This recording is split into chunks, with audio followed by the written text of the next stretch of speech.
में मधुरता, विचारों में परिपक्वता और कार्यों में निपुणता, विनम्रता की प्रतिमूर्ति, स्वभाव से सुशील श्रीमती सुशीला जी काबरा, आपको 25वें महेश्वरी महिला के 25वें जयंती वर्ष की संपादिका के रूप में हमारी बहुत बहुत बधाई। साथ में नई टीम को बहुत बहुत बधाई। आपने बहुत सुंदर महेश्वरी महिला का अनमोल खजाना दिखाया और मैं समझती हूँ बहुत सुंदर सा इतिहास भी बताया। हमारी सभी राष्ट्रीय पूर्वाध्यक्ष एवं संस्थापक श्रीमती मनोरमा दीदी को विशेष रूप से प्रणाम एवं नमन, जिन्होंने कर्मयोगी की भांति इस महेश्वरी महिला को सदैव नए कलेवर से सजाया। आप सभी को बहुत बहुत नमन, बहुत बहुत प्रणाम, बहुत बहुत बधाई व बहुत बहुत साधुवाद। कार्यक्रम को गति प्रदान करते हुए अब मैं आमंत्रित करती हूँ हमारी साहित्य समिति, जिसकी प्रमुख पुष्पा जी तोष्णीवाल, उनके सानिध्य में हमारी राष्ट्रीय समिति प्रभारी श्रीमती मंजू जी मानधना, जिनकी लेखनी ने समाज की बहनों को आत्मचिंतन व मंथन का एक सामाजिक मंच प्रदान किया। आप दिल्ली प्रदेश के गठन के समय से ही गत 13 वर्षों से महिला संगठन से सक्रिय रूप से जुड़ी हुई हैं। प्रदेश की उपाध्यक्ष व सचिव रही हैं और गत सत्र में सुलेखा समिति की राष्ट्रीय प्रभारी के रूप में आपने अपना काम बखूबी संभाला है। सेवा भारती से भी आप सक्रिय रूप से जुड़ी हुई हैं। आपके लिए बस यही कहना चाहूंगी कि अनवरत प्रयत्न ही है सफलता का मूल, और मंजू लेखनी की मधुरता में हम गए सब भूल। मंजू लेखनी की मधुरता में हम गए सब भूल। आपके काम और अथक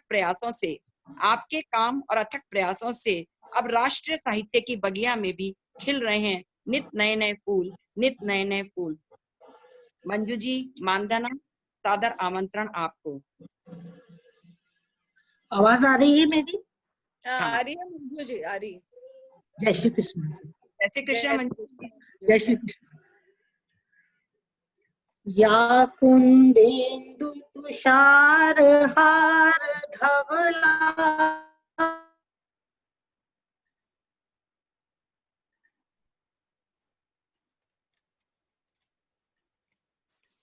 नेट की प्रॉब्लम आ रही है थोड़ी। हाँ, लग रहा है कुछ आ रही है मुझे।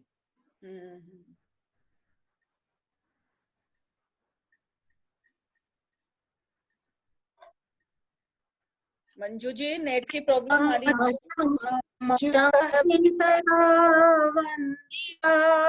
सामां पातु सरस्वती भगवती निःशेषजाड्यापः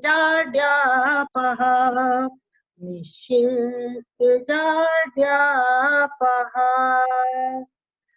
विद्या की देवी माँ सरस्वती हम सब पर अपनी कृपा बनाए रखें। जय महेश। राष्ट्रीय अध्यक्षा श्रीमती आशा जी माहेश्वरी एवं महामंत्री श्रीमती मंजू जी बांगर को मेरा सादर जय श्री कृष्ण। जय श्री कृष्ण। सभी सम्माननीय पूर्वाध्यक्ष दीदी लोग एवं आदरणीय रत्नी माँ को मेरा सादर जय श्री कृष्ण और प्रणाम। सभी राष्ट्रीय पदाधिकारियों, प्रभारियों एवं सह प्रभारी मंडल को सादर जय श्री कृष्ण। इस मीटिंग में उपस्थित सभी प्रदेश पदाधिकारी गण व अन्य बहनों को जय श्री कृष्ण। आप सभी का वंदन, अभिनंदन। साहित्य समिति के अमूल्य रत्न मेरे सह प्रभारी डॉक्टर अनुराधा जाजू हैदराबाद, श्रीमती अर्चना लाहोटी राघोगढ़, श्रीमती अरुणा मोदी जोधपुर, श्रीमती पुष्पा धूत वाराणसी व श्रीमती सरोज मालपानी बोलपुर के साथ मैं मंजू मानधना दिल्ली से आपके समक्ष अपनी समिति की कार्य प्रणाली प्रस्तुत करूंगी और इसी के साथ मैं अब अपनी मीटिंग का संचालन अनुराधा जाजू को देती हूँ। अनुराधा जाजू। बहुत बहुत धन्यवाद मंजू आंटी। जय महेश। जूम सभागार में पधारे सभी पदाधिकारीगण एवं बहनों का हार्दिक अभिनंदन। समिति के कार्यक्रम को आगे बढ़ाते हुए मैं सर्वप्रथम आप सभी के सामने समिति की ओर से एक आभार गीत प्रस्तुत करने जा रही हूँ। ये एक ऐसा गीत है जो शाब्दिक स्वागत है आप सभी का, स्वागत है इस आयोजन का, स्वागत है अच्छे दिनों का। एक गीत जो धन्यवाद है आप सभी के आशीर्वाद का और एक मंगल कामना का सभी की खुशहाली के लिए। तो प्रस्तुत है समिति की ओर से एक आभार गीत। मैं उर्मिला आंटी से निवेदन करूंगी, Urmila aunty video number 1 please चलाएं।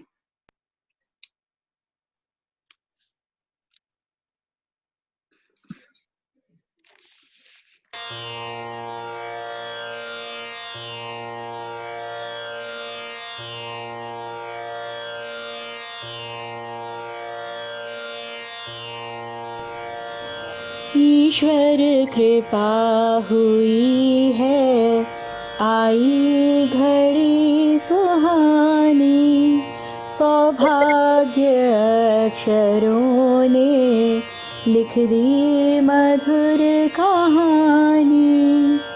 वीणा का रूप प्यारा गिरजा ने है सजाया, वीणा का रूप प्यारा गिरजा ने है सजाया। यह दिन अपूर्व आया, ये दिन अपूर्व आया।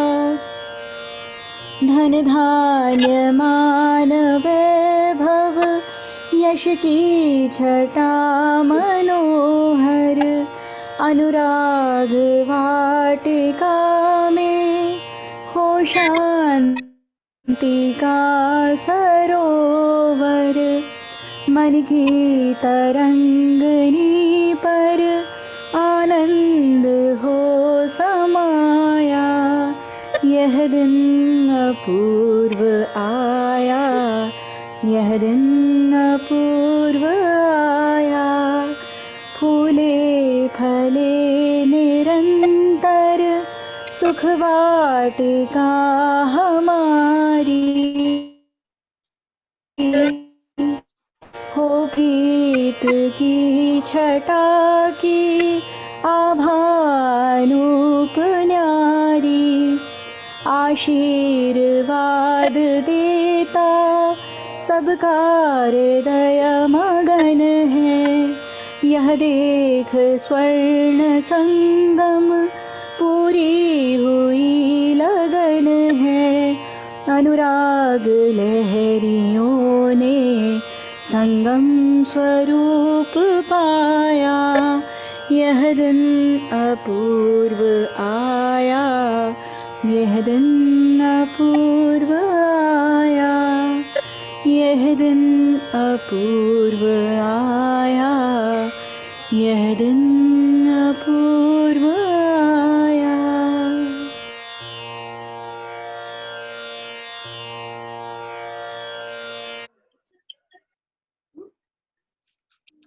बहुत सुंदर, बहुत ही सुंदर लगा है।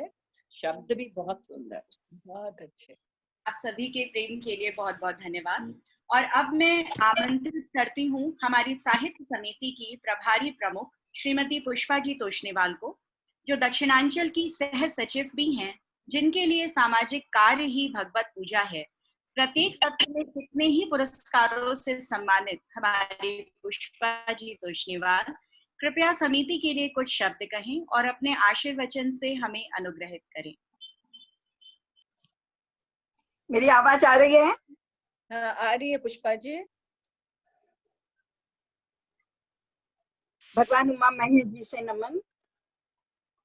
आशा जी का मंजुल स्वर और मंजू जी की आशाओं का अंबार। आशा जी का, हमारी राष्ट्रीय अध्यक्ष आशा जी का मंजुल स्वर और मंजू जी की आशाओं का अंबार। गजब का है आप दोनों का गठबंधन, गजब का है आप दोनों का गठबंधन। करती हूँ आपका दिल से आभार, करती हूँ आपका दिल से आभार। सर्वप्रथम आभार इसलिए कि कुछ उत्तरदायित्व के साथ अपना मनोभाव प्रस्तुत करने हेतु आपने मुझे एक प्रभावशाली मंच प्रदान किया। अखिल भारतवर्षीय माहेश्वरी महिला संगठन के साहित्य परिषद में पधारी सभी मेरी आदरणीय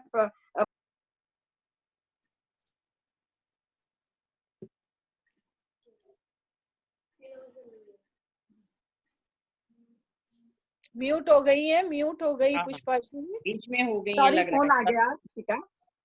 अखिल भारतवर्षीय माहेश्वरी महिला संगठन के साहित्य परिषद में पधारी हुई सम्माननीय राष्ट्रीय पदाधिकारीगण, आदरणीय पूर्वाध्यक्षाएं, आदरणीय रत्निमा तथा सभी सहकर्मी बहनों को साहित्य समिति प्रभारी प्रमुख के नाते हार्दिक हार्दिक जय श्री कृष्ण एवं दिल की गहराई से स्वागत अभिवादन।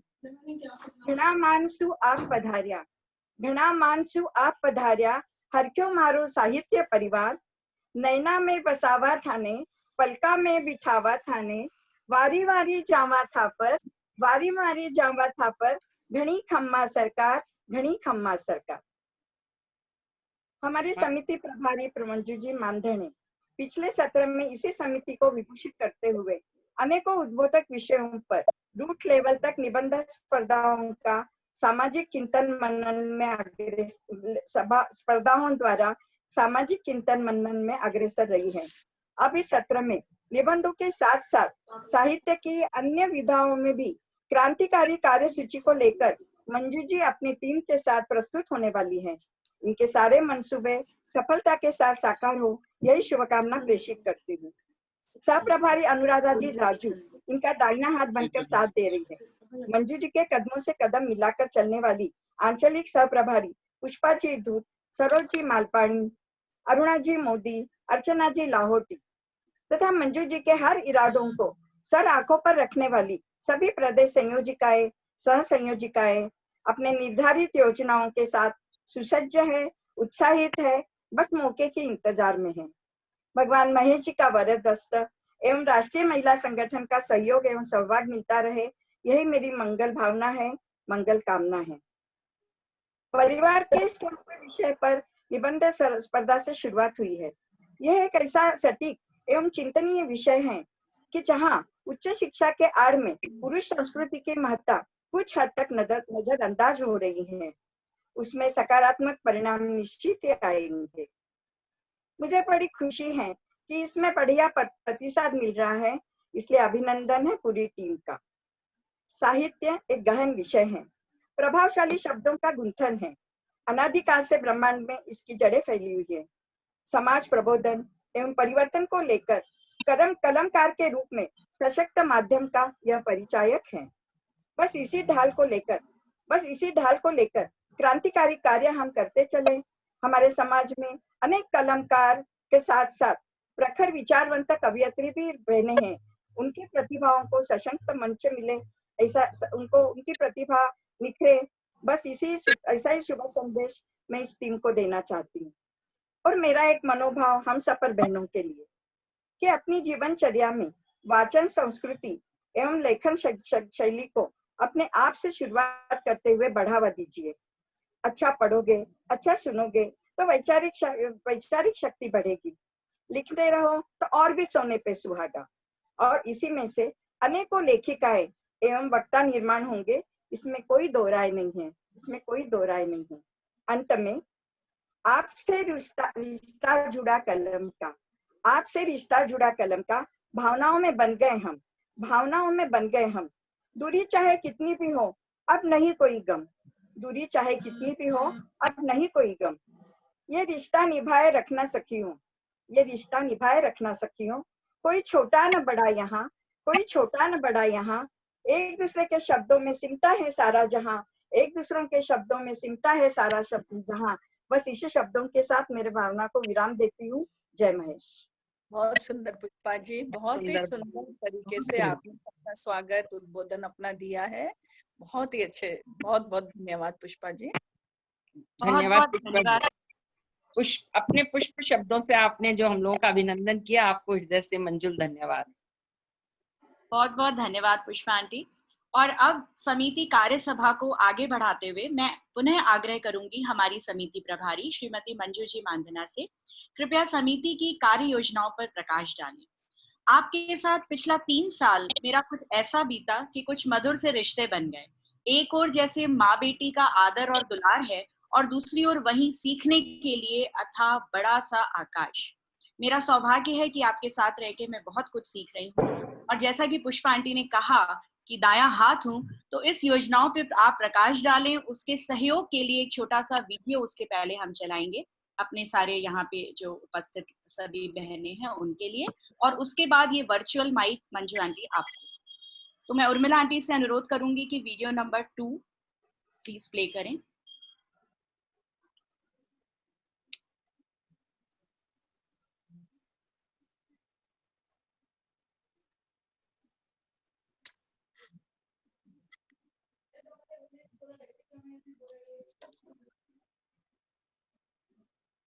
जय महेश।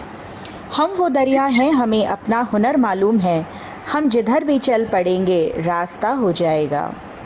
इन शब्दों को चरितार्थ कर दिखाया है हमारी आदरणीय अध्यक्षा श्रीमती आशा जी माहेश्वरी एवं मंत्राणी श्रीमती मंजू जी बांगड़ ने, जिनके मार्गदर्शन से कोरोना के इस विपदा काल में भी हमने अपने उद्देश्यों की तरफ एक अविचलित कदम बढ़ाया है। समिति आपको हार्दिक धन्यवाद देती है कि इस मंच के माध्यम से आज हमें अपने उद्देश्यों को सभी बहनों के समक्ष रखने का मौका प्राप्त हुआ है। अब एक परिचय हमारी टीम का। हमारी प्रभारी प्रमुख श्रीमती पुष्पा जी तोषनीवाल, जो दक्षिणांचल की सह सचिव भी हैं। हमारी राष्ट्रीय प्रभारी श्रीमती मंजू जी मानधना। समिति की 5 ज्ञानेंद्रियां। पश्चिमांचल से श्रीमती अरुणा जी मोदी, मध्यांचल से श्रीमती अर्चना जी लाहोटी, पूर्वांचल से श्रीमती सरोज जी मालपानी, उत्तरांचल से श्रीमती पुष्पा जी धूत और दक्षिणांचल से अनुराधा जाजू। और अब आपके समक्ष प्रस्तुत है योजना तालिका। जैसे जैसे वीडियो आगे बढ़ेगा, कार्यक्रम से संबंधित जानकारी आपको प्रेषित की जाएगी। जैसा कि सर्वविदित है कि इस बार सत्र को श्री कृष्ण की भूमिका से सजाया गया है। ऐसे में प्रतीक चिन्ह बनाते समय कई विचार मन में आए कि क्यों न इस बार प्रतीक चिन्ह का मुख्य बिंदु श्री कृष्ण पर ही आधारित हो। और फिर एक विचार मन में कौंधा कि चिंतन मनन की प्रक्रिया तो जीवन में तभी से प्रारंभ हो जाती है जब जीव माँ के गर्भ में प्रथम सांस लेता है। अतः बाल्यकाल ही वह उचित प्रतीक होगा जब मन, संवेदना, विवेक की बात होगी। और इस प्रकार कान्हा के बाल्य रूप ने समिति के चिन्ह में अपना आसन ग्रहण करा।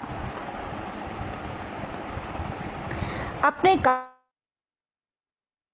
कार्यों के माध्यम से हम चिंतन मनन से युक्त अभिव्यक्ति को प्रचारित करना चाहते हैं। भाषा का महत्व विस्तार, जनजीवन में स्थान खोती जा रही हिंदी साहित्य को फिर से मानस से जोड़ना, वैचारिक मंथन तथा भाषा और साहित्य के क्षेत्र में रोजगार के अवसर की तरफ जागृति लाना समिति के उद्देश्यों में निहित है। एक बद्धता किसी भी कार्य को आसान कर देती है और उसके लिए संरचना को समझना आवश्यक है। और अब आपके सामने प्रस्तुत है समिति की कार्य योजनाएं एवं संभावनाएं। समिति का मुख्य उद्देश्य है विभिन्न विचारों का मंथन, भाषा का विस्तार और साथ ही समाज की उभरती हुई रचनाकार बहनों को एक मंच प्रदान करना जहां वो स्वयं की पहचान बना सकें। इंटरनेट के माध्यम से ब्लॉग के जरिए, पत्रिकाओं इत्यादि में उनके लेखन को संपादित किया जाएगा। विभिन्न स्तरों पर प्रतियोगिताओं के माध्यम से लेखनी को साकार किया जाएगा। साथ ही हिंदी के क्षेत्र में योगदान दे रहे शिक्षकों व विद्यार्थियों को समय समय पर सम्मानित भी किया जाएगा। बहनों को हिंदी के व्यवसायीकरण की जागरूकता भी देना समिति का एक उद्देश्य है। हम सभी जानते हैं कि आजकल का बचपन कहानियों से दूर होता जा रहा है। समिति खास तौर से बच्चों के लिए कहो कहानी एवं बालगीत जैसी प्रतियोगिताएं आयोजित करने के लिए तत्पर है। हर सीट हॉट सीट की तर्ज पर फोन के माध्यम से इंस्टेंट क्विज का आयोजन किया जाएगा तथा संदेशों के माध्यम से भाषा से संबंधित रोचक जानकारी प्रेषित की जाएगी, जो समृद्ध भाषा, समृद्ध समाज की ओर हमारा एक प्रयास होगा। हमारा व्यक्तित्व हमारी सोच से बनता है, अतः व्यक्तित्व विकास में सोच का परिष्कृत होना आवश्यक है। विचारों का विश्लेषण एवं स्थिति का अवलोकन विवेक पर निर्भर करता है। समिति अपनी इस जिम्मेदारी को बखूबी समझती है, अतः नाट्य मंचन, कविता पाठ, उद्बोधन, वाद विवाद इत्यादि के रूप में स्वयं के दृष्टिकोण को झंझोड़ना होगा। इस श्रृंखला में ऐतिहासिक, धार्मिक, सामाजिक किरदारों पर परिचर्चा भी आवश्यक भूमिका रखेगी। समाज निर्माण हेतु साहित्य के योगदान को समझाने के लिए समिति के कार्यक्रम नियोजित किए जाएंगे।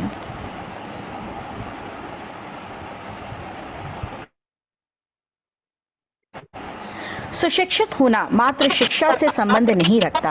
हमारी सोच, हमारा चिंतन और मनन, विषय की गहराई को हमारा समझना और समाज की स्थिति का अवलोकन, ये सभी हमारे व्यक्तित्व को दर्शाते हैं। साहित्य समिति भाषा के सहयोग से ऐसे ही शिक्षित समाज के निर्माण के लिए प्रतिबद्ध है। धन्यवाद। मंजू आंटी, अब वर्चुअल माइक में आपको देती हूँ।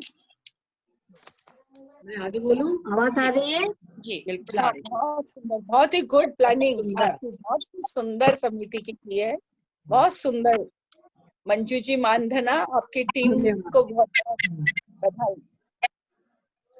अभी आपने पीपीटी के माध्यम से समिति के सदस्यों का परिचय प्राप्त किया एवं संक्षिप्त रूप से समिति की कार्य योजनाओं की जानकारी भी ली। अब मैं किंचित विस्तार से आपको समिति के आगामी 3 वर्षों के कार्यक्रमों से परिचित कराती हूँ। सर्वप्रथम तो हमारी समिति की पहचान हमारी राष्ट्रीय स्तर की वे प्रतियोगिताएं हैं जो हर 4 माह के अंतराल में अनवरत आप सबके समक्ष इस पूरे सत्र में आती रहेंगी। ये प्रतियोगिताएं हिंदी साहित्य की विभिन्न विधाओं जैसे निबंध, कहानी, लेख, यात्रा वृत्तांत, कविता, छंद, मुक्तक, गीत या नाटक आदि पर आधारित होंगी। पर ऐसा नहीं है कि हम केवल इन्हीं प्रतियोगिताओं तक अपने कार्य क्षेत्र को सीमित रखेंगे या इसको ही केवल भाषा के प्रचार प्रसार का माध्यम बनाएंगे। देखिए, मानव मन विविधता प्रेमी है, अतः उसे अपने जीवन में एक रस्ता स्वीकार नहीं, एक रस्ता उबाऊ होती है और अपनी कार्य प्रणाली में विविधता लाने के लिए उद्देश्य से हम इस बार ब्लॉग राइटिंग पर भी जोर दे रहे हैं। आज की मीटिंग में आगे हम उस पर भी पर्याप्त चर्चा करेंगे। सभी सह प्रभारियों के माध्यम से उनके अंचल में छोटी छोटी कार्यशाला आयोजित की जाएंगी। छोटे बच्चों में बालपन से ही हिंदी के प्रति अभिरुचि जगाने के लिए अभिभावकों के साथ एक कार्यशाला भी आयोजित की गई है। इसी क्रम को आगे बढ़ाना है। बाल मनोविज्ञान पर भी एक कार्यशाला हुई है। वर्तमान परिवेश में वैश्विक आपदा के चलते स्कूलों में विद्यार्थियों से रूबरू होना संभव नहीं हो पा रहा है, पर स्थिति सामान्य होते ही हम अपने आसपास के स्कूलों के प्रबंधक मंडल से बात करके वहां लेखन, कविता पाठ, नाटिका मंचन, मुहावरे, प्रहेलिका आदि छोटे छोटे 1 घंटे की समयावधि वाले 1 घंटे में जो कार्यक्रम संपन्न हो जाएं, उस तरह के कार्यक्रम संपन्न कराने की योजना बना रहे हैं। खेल खेल में स्कूली बच्चों को ये कॉम्पिटिशन्स बहुत कुछ सिखा सकते हैं। यह योजना सह प्रभारियों द्वारा प्रदेश पदाधिकारियों के सहयोग से साकार होगी।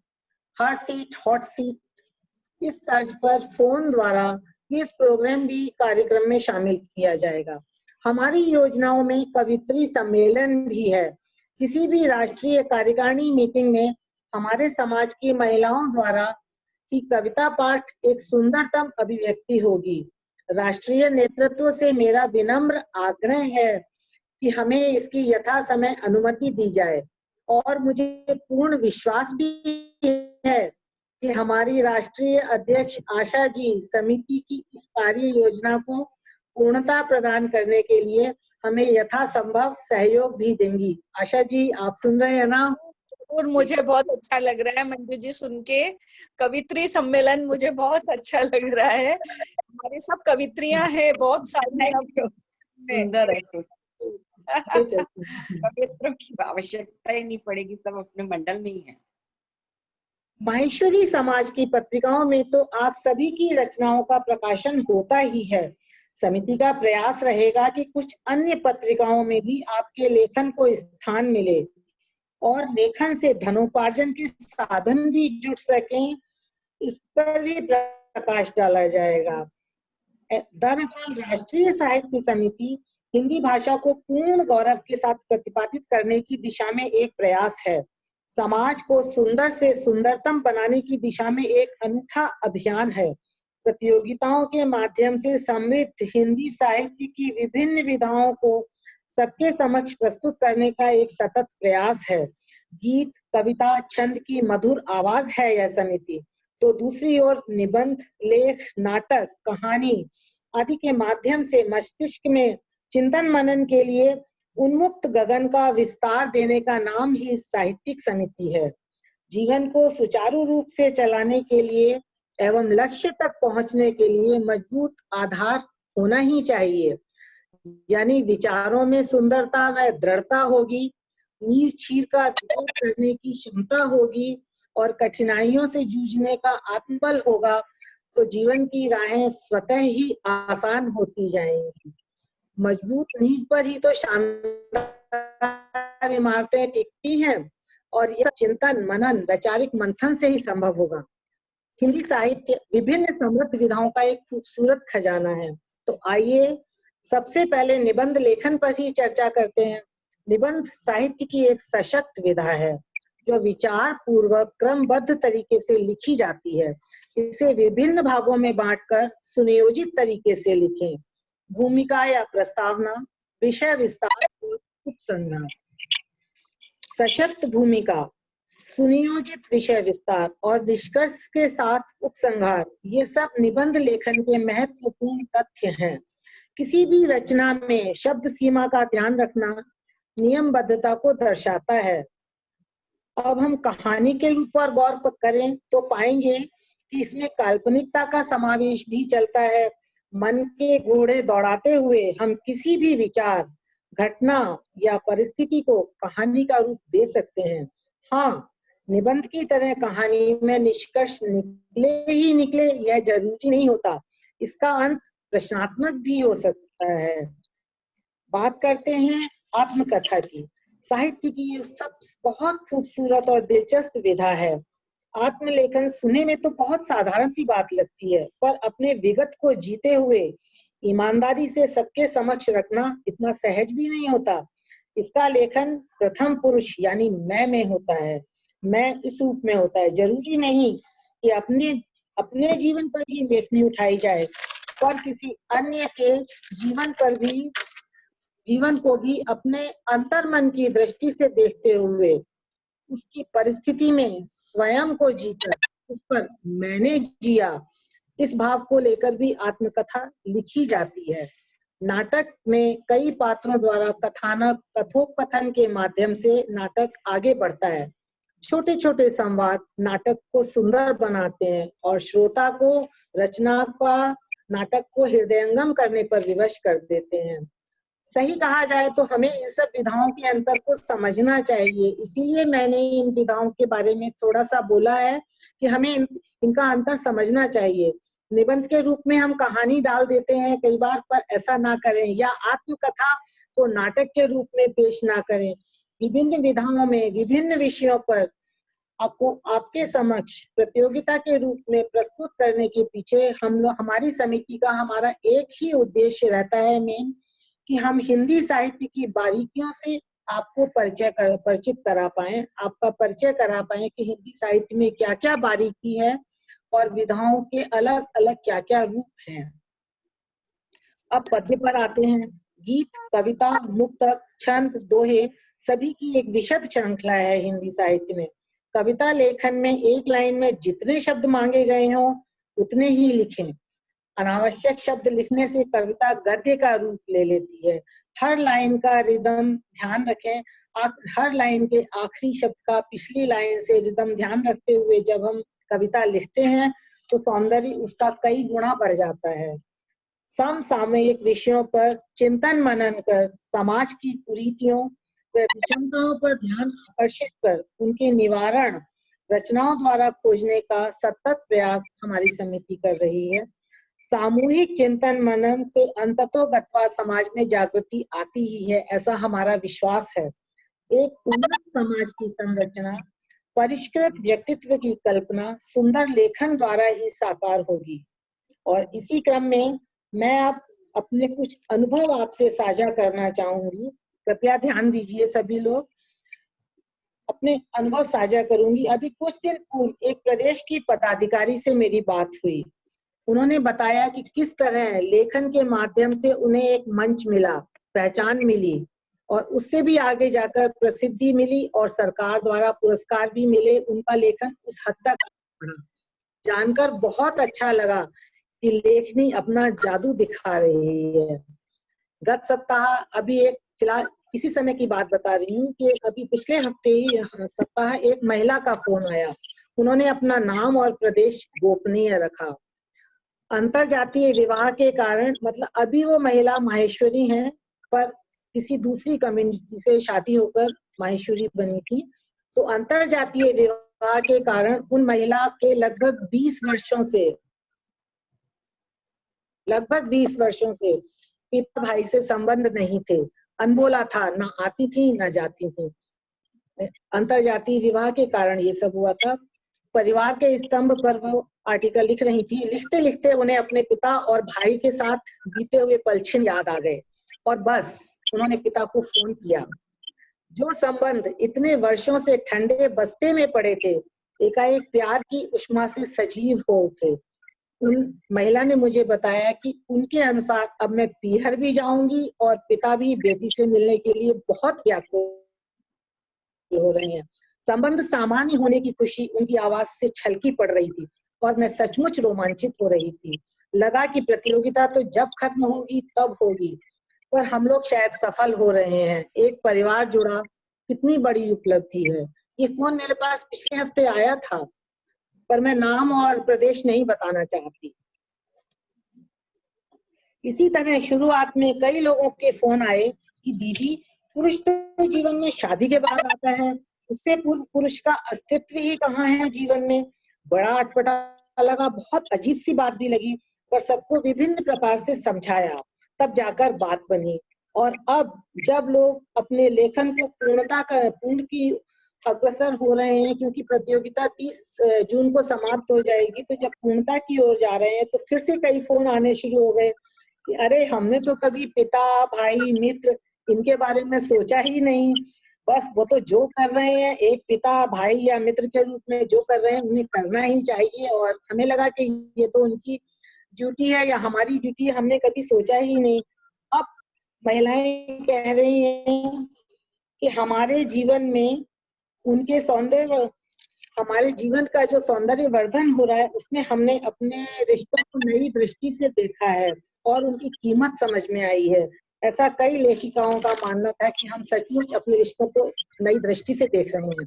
तो ऐसी बहुत सी बातें हैं जो इस समिति के माध्यम से मुझ तक आती हैं। चौके चूल्हे में ही जीवन का सार मानने वाली 65 और 70 वर्ष तक की महिलाएं भी जब कलम उठाकर अपने सुप्त उद्गारों को व्यक्त करती हैं, तो सचमुच लगता है कि समाज में धीरे धीरे ही सही जागृति आ रही है, चेतना आ रही है, समाज बदल रहा है। दरअसल हमारा वैचारिक मंथन केवल बौद्धिक स्तर तक ही सीमित नहीं है, इससे आगे जाकर भावनाओं का गहरा समंदर भी है। चिंतन मनन के माध्यम से जो मन में, मस्तिष्क में जो आंदोलन उत्पन्न होकर के जो भाव आते हैं, वो लेखनी के माध्यम से जब कागज पर अंकित होते हैं, तो सामाजिक प्रेम, सौहार्द और सामंजस्य के दस्तावेज तैयार हैं। धन्यवाद। जय महेश। धन्यवाद। बहुत बहुत धन्यवाद। धन्यवाद। आशा करती हूँ कि आपने विधाओं का जो अंतर बताया है वो जिन्होंने सुना है वो जरूर इसको कार्यान्वित करेंगे। बहुत सुंदर है। Thank you Manju aunty. Hindi भाषा का साहित्य एक ऐसा सागर है जिसके गर्भ से इतिहास के कई पन्नों ने जन्म लिया है। हमारी उत्तरांचल की सहप्रभारी श्रीमती पुष्पा जी धूत अब आपके समक्ष प्रस्तुत करने जा रही हैं हिंदी भाषा के साहित्य का गौरव और उसकी उपयोगिता। पुष्पा जी कृपया अपना वक्तव्य आरंभ करें।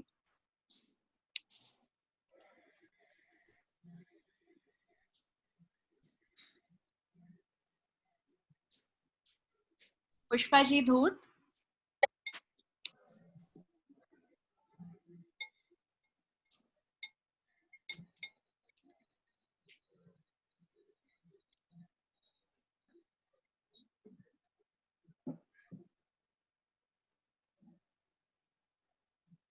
पुष्पा जी धूत। अनुराधा जी, ये नाम से कोई नहीं दिख रहे हैं। अच्छा एक मिनट मैं कर देती हूँ। पुष्पा जी महेश्वरी के नाम से हैं क्या? हाँ लिखा आ रहा है। उनको मैंने वो कर भी दिया था, फिर जब मैं वापस कर रही हूँ उनको। हो गया आप हो अपने गया आप को कर लीजिए। हो गया हो कर गया। दिया है ना। जय श्री कृष्ण। सब चालू करूं मैं? एक मिनट अनुराधा जी, इसके बाद किसका है मैं चेक कर लूं ताकि हम बीच में टाइम वेस्ट नहीं करें। हाँ जी, इनके बाद में सरोजी मालपानी। सरोजी मालपानी। ओके ओके, बस आप स्टार्ट करिए प्लीज। हाँ, जूम सभागार में उपस्थित सभी को मेरा जय श्री कृष्ण, जय महेश। मैं वाराणसी से पुष्पा धूत। मैं अपनी बात शुरू करती हूँ हमारे भारत के पहले प्रेसिडेंट डॉक्टर राजेंद्र प्रसाद के कोट से। जिस देश को अपनी भाषा और साहित्य के गौरव का अनुभव नहीं है, वह उन्नत नहीं हो सकता। कितना सत्य कहा है ना? क्योंकि सचमुच किसी भी राष्ट्र की भाषा और साहित्य के अध्ययन के आधार पर वहां की सभ्यता और संस्कृति के विकास का सहज ही आकलन किया जा सकता है। क्योंकि साहित्य में हमारे समाज के सुख दुख, आशा निराशा, साहस भय और उत्थान पतन का स्पष्ट चित्रण रहता है। साहित्य की इन्हीं खूबियों के कारण ही इसे समाज का दर्पण कहा जाता है। साहित्य में सत्य की साधना, शिवत्व की कामना है, सौंदर्य की अभिव्यंजना है। उदाहरण के तौर पर कबीरदास जी, रविंद्रनाथ टैगोर, शरद चंद्र, Jaishankar Prasad, Premchand, Shakespeare, Homer Milton, ये सारे नाम मानव और समाज की चेतना में रच बस चुके हैं।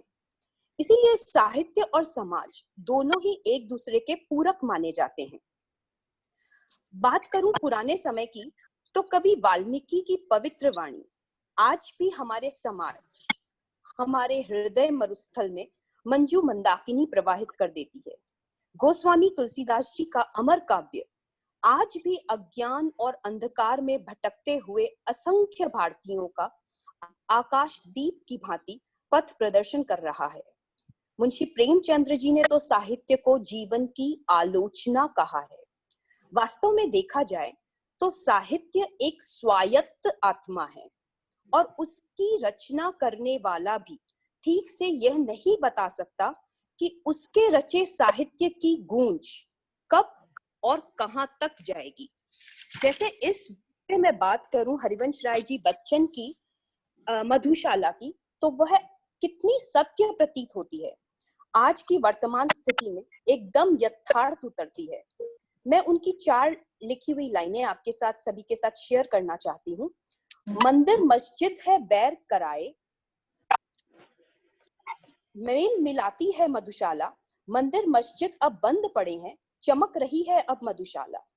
खुलते ही मधुशाला को भीड़ लगी है मधुशाला में। बच्चे भूख से तड़प रहे हैं, मजदूर पड़ा है मधुशाला में। और देखिए, यही सब देखा था अभी हमने थोड़े दिन पहले। तो तब की लिखी कविता आज भी यथार्थ उतरती है। लेकिन शेक्सपियर हो या कालिदास, हरिवंश राय जी बच्चन हो या प्रेमचंद, उनकी कृतियां आज भी अपनी रस सुधा से लोगों के हृदय को आह्लादित करती है और पूर्ण रूप से यथार्थ उतरती है। साहित्यकार समय की विचारधारा से अछूता नहीं रह सकता। जीवन की तरह साहित्य में भी संघर्ष और निरंतरता सदैव चलती रहती है। इसीलिए साहित्य समाज का दर्पण कहलाता है, और कहलाए भी क्यों ना। समय और परिस्थिति का प्रभाव साहित्य पर अनिवार्य रूप से पड़ता है। पहले जहां साहित्य का नाम जो पर्याय था, साहित्य के नाम का पर्याय ही था कि अति कठिन भाषा होगी, ऊपर से निकल जाने वाली सोच, कुर्ते पजामे में सजे साहित्यकार और कवि। लेकिन आज इस वर्तमान युग में कवि कुमार विश्वास, अमन अक्षर, इन्होंने जीवन दर्शन के साथ आज की स्थिति, हमारी डे टू डे लाइफ को भी जोक्स, व्यंग, कविताओं और बहुत ही आसान शब्दों में हमारे सामने रख दिया है। लेकिन कैसी विडंबना है ना, आज की हमारी युवा पीढ़ी में साहित्य के प्रति लगाव कम होता जा रहा है। हमारी पकड़ छूटती सी जा रही है। हमारी जो पकड़ है वो छूटती जा रही है। आज अच्छा साहित्य, अच्छी किताबें तो जैसे हमें और हमारे बच्चों से कोसों दूर होते जा रहे हैं, क्योंकि अच्छे साहित्य और किताब की जगह चलचित्र, डिजिटल मीडिया प्लेटफॉर्म जैसे नेटफ्लिक्स, प्राइम वीडियोस मोबाइल ने ले ली और उसी प्रकार की सोच के साथ वो शायद बड़े हो रहे हैं। लेकिन इसको पुनः जोड़ने का काम मातृशक्ति, हमारी नारी शक्ति एक अहम भूमिका निभा सकती है, क्योंकि अगर बाल्यपन से ही बच्चों में वो अंकुर डाल दिया जाए कि बेटा अच्छी बुक्स पढ़नी है, अच्छी किताबें पढ़नी है, हमारे महान रचनाकारों की रचनाएं अगर हम स्वयं उन्हें पढ़कर बताएं और उन्हें पढ़ने के लिए प्रेरित करें और ऐसी आदत डाल दें कि बिना बुक्स के उन्हें नींद ही ना आए, तो वो स्वतः ही उस दिशा में आकर्षित होता चला जाएगा। अंत में मैं यही कहूंगी कि समाज की सोई हुई विवेक शक्ति को जागृत करना अगर साहित्य का बुनियादी लक्ष्य है, तो साहित्य के प्रति जागरूकता का बीड़ा उठाना हम मातृशक्ति, हम नारी शक्ति का, और अगर हम ये बीड़ा उठा लें तो क्या कहने। और अंत में मैं उत्तरांचल की संयोजिकाओं को भी तहे दिल से धन्यवाद करना चाहती हूँ, जिसमें शशि जी काबरा, प्रिया जी माहेश्वरी, चित्रा जी भुरारिया जी, मोनिका जी दम्मानी और सविता जी मनियार, इन सब का मैं तहे दिल से धन्यवाद करना चाहती हूँ कि उन्होंने अब तक हमारा बहुत अच्छा सहयोग किया है और निकट भविष्य में भी हमें उनका सहयोग मिलता रहेगा। धन्यवाद। जय महेश। बहुत बहुत धन्यवाद पुष्पा जी, आपने इस मीटिंग के माध्यम से हम मातृशक्ति को जो साहित्यिक आवाहन दिया है उसके लिए बहुत बहुत धन्यवाद। यदि हम भाषा का मानवीकरण करें तो निश्चित ही उसके सौंदर्य की बात किए बिना हम नहीं रहेंगे। तो भाषा को सुंदरता देने के लिए जिन आभूषणों की आवश्यकता होती है उनके बारे में रोचक जानकारी लेकर आ रही हैं हमारी पूर्वांचल की सह प्रभारी श्रीमती सरोज जी मालपानी। श्रीमती सरोज जी, कृपया अपना वक्तव्य प्रारंभ करें।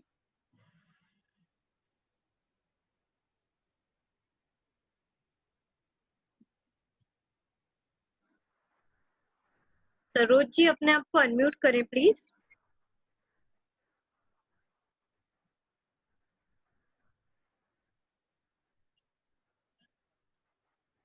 अनम्यूट ही है वो।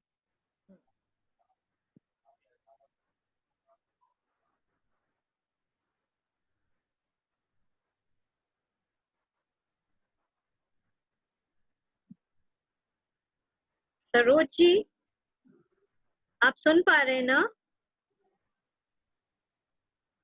आप में से कोई कॉल करेंगे क्या प्लीज? हाँ, मैं कॉल कर रही हूँ। इनके बाद में अरुणा जी मोदी हैं। अगर ये इनका कुछ नेट इश्यू आ रहा है तो फिर हम अरुणा जी मोदी को आग्रह करेंगे। तो आप बुला लीजिए ना, अरुणा जी का स्टार्ट करवा दीजिए और उनको रेडी होने को बोलिए। अरुणा जी मोदी, आप तैयार हैं? हाँ हाँ हाँ, तो अरुणा जी मोदी हमारे सामने हमारी समिति की प्रचार और प्रसार की बारे में कुछ जानकारी हमारे साथ साझा करें। जय महेश, आप सबको नमन और वंदना। साहित्य के प्रचार की आवश्यकता। साहित्य समाज का दर्पण है और साहित्य के प्रचार प्रसार के द्वारा ही समाज को सकारात्मक दिशा दी जा सकती है। मनुष्य के जीवन में जन्म से लेकर मृत्यु पर्यंत तक साहित्य की आवश्यकता अनुभव की गई है। प्राचीन काल में लेकर आज तक साहित्य ने समाज के निर्माण में मुख्य भूमि अदा की है। सृष्टि की उत्पत्ति से लेकर जीवन के प्रत्येक स्तर पर वर्णन परिचय साहित्य के प्रचार के माध्यम से हमें उपलब्ध किया है। आज इस आधुनिक मोबाइल और ग्लोबलाइजेशन के युग में भी यह मैं कहूँ कि कर लो मुट्ठी दुनिया मुट्ठी में, युग और युग पीढ़ी को साहित्य के प्रत्येक स्वरूप के साथ परिचित करवाने की आवश्यकता है। आज युवा को प्रेमचंद की कहानियां, कबीर के दोहे, दिन भर के काव्य, दिनकर के काव्य पाठ से, राष्ट्र कवि मैत्री शरण गुप्त की लेखनी से, निराले के गीतों से, महादेवी वर्मा की सुंदर काव्य पाठ से और ऐसे अनेकों लेखकों के जीवन से लेखनी से परिचित करवाने की आवश्यकता है। किसी भी राष्ट्र के निर्माण में साहित्य मुख्य भूमि के रूप में अपना पक्ष प्रबल पूर्वक कर रखता है। उदाहरण के रूप में आजादी के आंदोलन में कलम की भूमिका को भुलाया नहीं जा सकता। क्रांतिकारी शाहिद राम प्रसाद बिस्मिल ने अपनी पुस्तक मन की लहर में लिखा था, सरफरोशी की तमन्ना अब हमारे दिल में है, देखना है जोर कितना बाजुए के कातिल में है। आपको नहीं लगा हम सबको देश प्रेमी की फीलिंग आई है अभी? और इसी तरह ये क्यों हुआ? क्योंकि ये साहित्य का कलम है, ये साहित्य की ताकत है। और ऐसे कई गीत, गजलें क्रांतिकारी कवि और लेखकों के द्वारा लिखी गई है। भारत की आजादी के बाद भी कलम शांत नहीं हुआ, समाज को जोड़ने का काम करती दिखाई दी। एक तरफ क्रांतिकारी का काम करा कलम ने, अब दूसरी तरफ एकता को किस तरह करा। परिंदों का मजहब तो देखिए, इसमें रक्षक नहीं होता, कभी मंदिर पर जा बैठते हैं तो कभी मस्जिद पर जा बैठते हैं। साहित्य की ताकत सांप्रदायिक एकता का संदेश देती है। एक तरफ हमें कलम से क्रांतिकारी की तरफ, एक तरफ एकता की तरफ है। देखिए साहित्य में कितना बल है। आज आवश्यकता है कि वर्तमान पीढ़ी को पंचतंत्र का शिक्षा प्रसाद कहानियों के से, मालगुडी डेज से, विक्रम और वेताल क्रांतिकारियों के जीवन प्रसंग से और ऐसे महान शक्ति से परिचित करवाने की आवश्यकता है। इस सब के योगेश्वर कृष्ण से बच्चों को परिचित करवाना अति महत्वपूर्ण है। साहित्य यह हमारी मूल कर्तव्य है कि वर्तमान पीढ़ी को हम साहित्य के परिचय करवाएं, और यह तभी संभव है जब हम प्रभारी, योग्यबद्ध या आज्ञाबद्ध तरीके से प्रचार करें, कार्यक्रम को चलाएं। अब मैं अपनी पश्चिमांचल की सब प्रभारियों को धन्यवाद देना चाहती हूँ। मंजू तोष्रीवाल, उमा जी पारीवाल, सुनीता बिरला, स्वाति जसलवेदिया और निर्मला जी पारीवाल। जय महेश, जय। बहुत बहुत धन्यवाद अरुणा जी। और अब मैं सरोज जी से आग्रह करूंगी कि वो। हाँ जी, हाँ, मेरी आवाज आ रही है? मेरी आवाज आ रही है क्या? मेरी आवाज आ रही है जी? हाँ। अधरम मधुरम वदनम मधुरम वचनम मधुरम चरितम मधुरम गीतम मधुरम पीतम मधुरम मधुराधिपतेरखिलम मधुरम। मधुराष्टक हमें सिखाता है हम मधुर बोलें, मधुर ही पढ़ें और मधुर ही लिखें, वातावरण में मधुरता ही घुलें। इस सभागार में उपस्थित सभी को मेरा सादर मधुर नमस्कार। हमारे इस सत्र के आधार में श्री कृष्ण की गीता के ज्ञान भरे उपदेशों की गूंज है और मेरे वक्तव्य का विषय है कि लालित्यपूर्ण सुंदर लेखन हम कैसे करें और हमारी भाषा में व्याकरण का क्या महत्व है। अपनी भाषा शैली को सजाने के लिए अभी अभी हमने सुना कि कैसे हमारी पत्रिका शैने शैने इतनी सुंदर हो गई कि आज उसने एक ई पत्रिका का अपना जिल्द लगा के और बहुत सुंदर वो खड़ी हो गई। बस उसी तरह हमें हमारी भाषा को भी संवारना है, उसे उत्कृष्ट बनाना है, उसका मान बढ़ाना है। हमें बोलते समय, लिखते समय व्याकरण का जरूर ध्यान रखना चाहिए। हम अलंकारों का प्रयोग करें, पर्यायवाची सुंदर शब्दों को व्यवहार में लाएं, भाषा को विभिन्न रसों से सींचे, साथ ही मनभावन भावों का प्रयोग करें। महाकवि अनन्य कृष्ण भक्त सूरदास जी का ये पद देखिए, मैं बालक बहियन को छोटो छीको किस विध पायो। इस एक छोटे से पद में सारी बाल सुलभ क्रियाओं का व्याकरण युक्त करके सुंदरतम वर्णन किया गया है।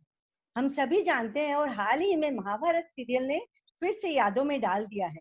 वीर अभिमन्यु को चक्रव्यूह में प्रवेश करने का ज्ञान गर्भ में ही हो गया था।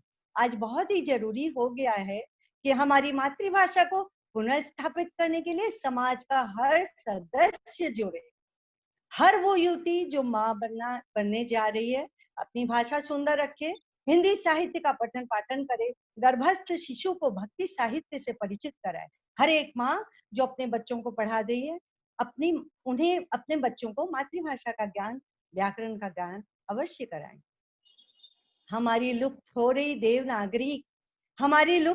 देवनागरी लिपि, हमारे बिखरते का की इनको कौन समेटे? हमारे युवा समेटे। आजकल अंग्रेजी में हमारे युवा हिंदी लिख रहे हैं, ऐसा कदापि न करें, वरना एक समय ऐसा आएगा जब हमारी वर्णमाला इतिहास के पन्नों में ही रह जाएगी। हो क्या रहा है कि जब तक बच्चा छोटा रहता है तब तक उसे Hindi as a second language के हिसाब से पढ़नी ही पड़ती है, व्याकरण पढ़ना ही पड़ता है।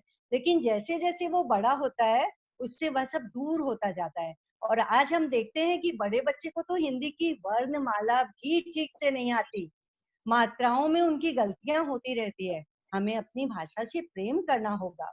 हमारी भाषा व्याकरण के माध्यम से अपने अस्तित्व में आएगी। हमारी भाषा बहुत सहज है, बहुत सरल है, लेकिन फिर से आज वो अपनी स्वतंत्रता खो रही है, विदेशी भाषाओं के जंजीरों में जकड़ रही है। लगता है प्रसाद को फिर से कविता लिखनी पड़ेगी। निम्न शिखरों से हमारी भाषा हमें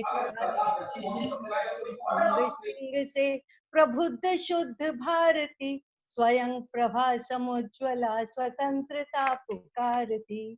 होता क्या है, जब हम कोई कार्ड, पत्रिका, निमंत्रण पत्र इत्यादि जब छपवाते हैं, जब हम कोई आलेख लेख लिखते हैं, या जैसे जब हम कुछ स्पीच दे रहे होते हैं, जैसे अभी मैं दे रही हूँ, तो हम अपनी भाषा को बड़ा उत्कृष्ट मान लेते हैं। लेकिन जब वहीं हम अपनी दैनिक क्रियाओं में, जन सामान्य में रोज का वार्तालाप करते हैं, यहाँ तक कि जब हम बच्चों को भी पढ़ाते हैं, तो उस समय भाषा की गुणवत्ता का वो रूप प्रदान नहीं होता जो होना चाहिए। हमारा व्याकरण ज्ञान पुस्तकों और परीक्षाओं तक ही सीमित हो गया है। हिंदी को शुद्ध रूप से लिखना बहुत सहज है। बच्चों को छोटी उम्र से ही व्याकरण का ज्ञान कराया जाना चाहिए। अलंकारों का उपयोग हमें आना चाहिए। बोलते समय उपमाओं का ध्यान रखें। रोज की बोली में रस घोलें। मुहावरों का, कहावतों का, अनेक शब्दों के एक शब्द इत्यादि सब चीज का हम व्यवहार में लाएं।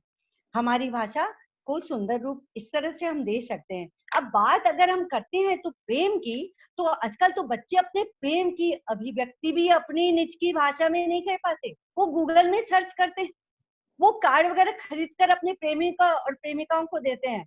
हमारे जमाने में तो, अब आप मुझे है ना वो तारक मेहता का भिड़े भाई न समझे, लेकिन मैं फिर भी कहूंगी कि हमारे जमाने में प्रेम पत्रों में अपने हम दिल को, हृदय के उद्गारों को एक्सप्रेस करते थे, अभिव्यक्त करते थे। और प्रेम पत्र ही हमारे पास एकमात्र साधन था। हमारे जो हम उम्र है वो मेरा समर्थन जरूर करें। अब देखिए, आप तुलसीदास जी का एक चौपाई हम लेते हैं। प्रसंग है जनकपुर की पुष्प वाटिका का। राम के संग सीता का प्रथम नैनों का मिलन हो रहा है। तुलसीदास जी कहते हैं, लोचन मग राम ही उर आनी, दीन है पलक कपाट सयानी। नेत्रों के रास्ते श्री राम जी को हृदय में लाकर चतुर शिरोमणि जानकी जी ने पलकों के किवाड़ बंद कर दिए। उसी तरह हम भी लिखने पढ़ने में हिंदी को सुंदर करें, उसके लालित्य को, उसके व्याकरण पर बल दें। आज मेरे साथ आसाम से श्रीमती सुमित्रा जी चांडक, नेपाल से श्रीमती किरण जी अटल, पश्चिम बंगाल से श्रीमती सीता जी राठी, कोलकाता से श्रीमती मीना जी राठी, बिहार झारखंड से श्रीमती रंजना जी मुंद्रा और उड़ीसा से श्रीमती रुचि जी सारडा हमारी प्रदेश की संयोजिका के पद को शोभित कर रही है। हमारा सभी का यह कर्तव्य बनता है कि हम हमारी मधुर हिंदी, हमारी वैज्ञानिक रूप से परिमार्जित हिंदी, हमारी विस्तृत व्याकरण से शुद्ध परिष्कृत हिंदी को पुरजोर तरीके से पुनः स्थापित करें। प्रतिभाओं को आगे बढ़ाने में उचित मार्गदर्शन करें। हमारे साहित्य समिति की नेत्री द्वारा ये सब हम पा रहे हैं। बस एक बात और कहनी है, हिंदी है हम, हिंदी है हम, हिंदी है हम, वतन है हिंदुस्तान हमारा, हमारा सारे जहां से अच्छा, हिंदुस्तान हमारा, हमारा सारे जहां से अच्छा। धन्यवाद, धन्यवाद, धन्यवाद। सुंदर सरोज, आपने कहा कि हिंदी भाषा की जगह अब अंग्रेजी भाषा आने लगी है और गूगल में लोग ढूंढने लगे हैं। मैं तो ऐसा कहती हूँ कि अब भाषा भी चली गई, अब तो केवल सिंबल आने लगे हैं। लोग इमोजी की भाषा से केवल संदेशों को इधर से उधर भेजने लगे। एकदम सही कहा अनुराग। किसी भी कार्य को करने के लिए प्रोत्साहन का होना बहुत जरूरी होता है और ये प्रोत्साहन मन की शांति का भी हो सकता है, ये प्रोत्साहन स्वयं की एक पहचान का भी हो सकता है और यही प्रोत्साहन आपके द्वारा किए गए कार्य की राशि का भी हो सकता है। तो इसके लिए मैं बुलाना चाहूंगी हमारी मध्यांचल की सह प्रभारी श्रीमती अर्चना जी लाहौटी को।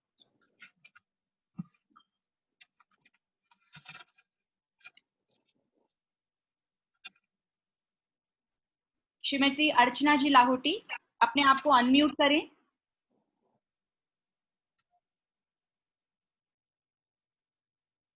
अर्चना जी, आपकी आवाज नहीं आ रही बिल्कुल।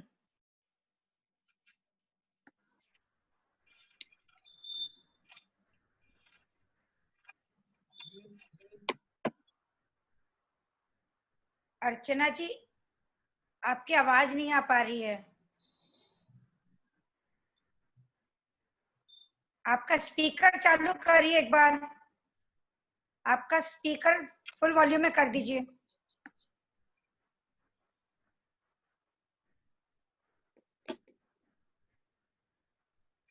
अर्चना जी आए तब तक मैं हमारे मेहमानों का यानी कि अनुराधा जी जाजू के मम्मी पापा जो सिंगापुर से हमारे साथ जुड़े हैं, उनका मैं एक बार अभिनंदन और स्वागत करना चाहूंगी कि बहुत अच्छा लग रहा है कि आप सिंगापुर से हमारे साथ शामिल हुए हैं।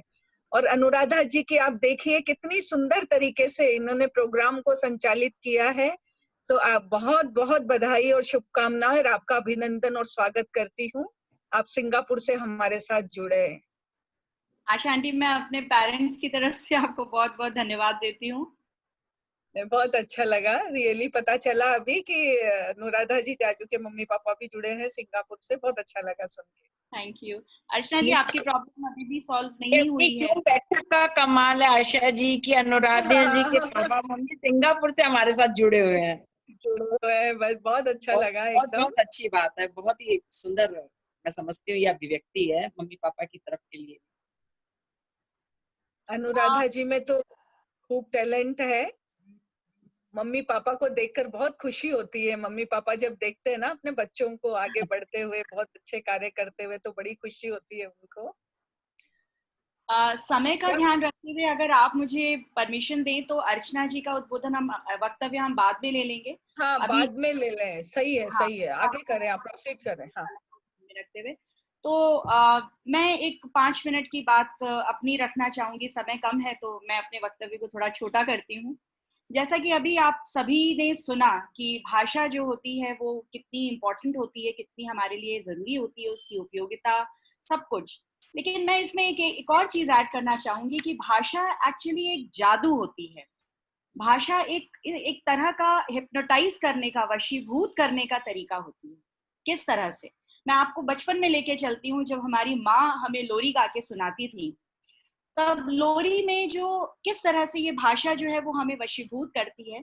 जैसे एक जादूगर को जादू दिखाने के लिए कुछ आबरा का डाबरा जैसे कुछ शब्द बोलने पड़ते हैं, वैसे ही भाषा का जादू समझने के लिए भाषा के कुछ अवयव बहुत जरूरी है, कुछ कंपोनेंट्स बहुत जरूरी है। ये क्या, ये भाषा के वो कंपोनेंट्स होते हैं जैसे इसमें शब्दों का चयन, आप किन शब्दों का चयन कर रही हैं।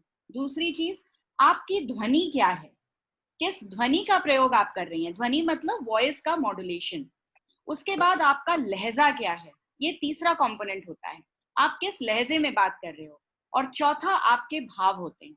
जब ये चारों कंपोनेंट मिलते हैं, तब ये चारों कंपोनेंट मिलके भाषा का जादू बनाते हैं।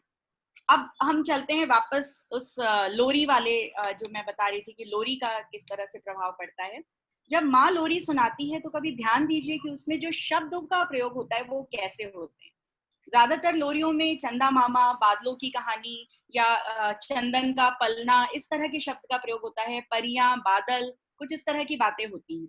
तो जब माँ इस तरह के शब्दों को चयन करके एक लहजे में, एक ध्वनि के साथ जब वो बोलती है मन के भावों को लेकर, तो वो बच्चा उन शब्दों से वशीभूत होता है।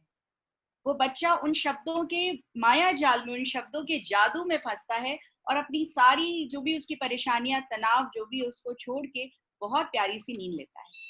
ये होता है शब्दों का जादू या भाषा साहित्य का जादू। तो मैं फिर से रिपीट करूंगी, जब शब्दों का बराबर चयन होता है, जब ध्वनि, हमारा जो वॉइस मॉड्यूलेशन है वो अच्छा होता है, जब लहजा बराबर होता है और मन के भाव सही होते हैं, तब वो भाषा, वो साहित्य जादू का असर दिखाती है। अब जैसा कि समिति का नाम है कि साहित्य का चिंतन मनन, ये बार बार शब्द हमारे दिमाग में हमारे सामने आता है कि चिंतन करिए, मनन करिए। ये है क्या चिंतन और मनन? कैसे किया जाता है? क्या केवल किसी सामाजिक मुद्दे पे बात कर लेना चिंतन मनन होता है? क्या केवल सामाजिक मुद्दे पे कुछ लिख लेना, कुछ क्रांतिकारी बोल लेना, क्या ये चिंतन मनन होता है? नहीं, चिंतन मनन इससे कहीं और आगे होता है। मैं उदाहरण देके अपनी बातों को कहने की कोशिश करूंगी। मैं उदाहरण देती हूँ रामचरितमानस का। रामचरितमानस की रचना की थी तुलसीदास जी ने, और ये तब की थी जब अकबर का शासनकाल था, जब मुगलों का शासनकाल हमारे देश में चल रहा था।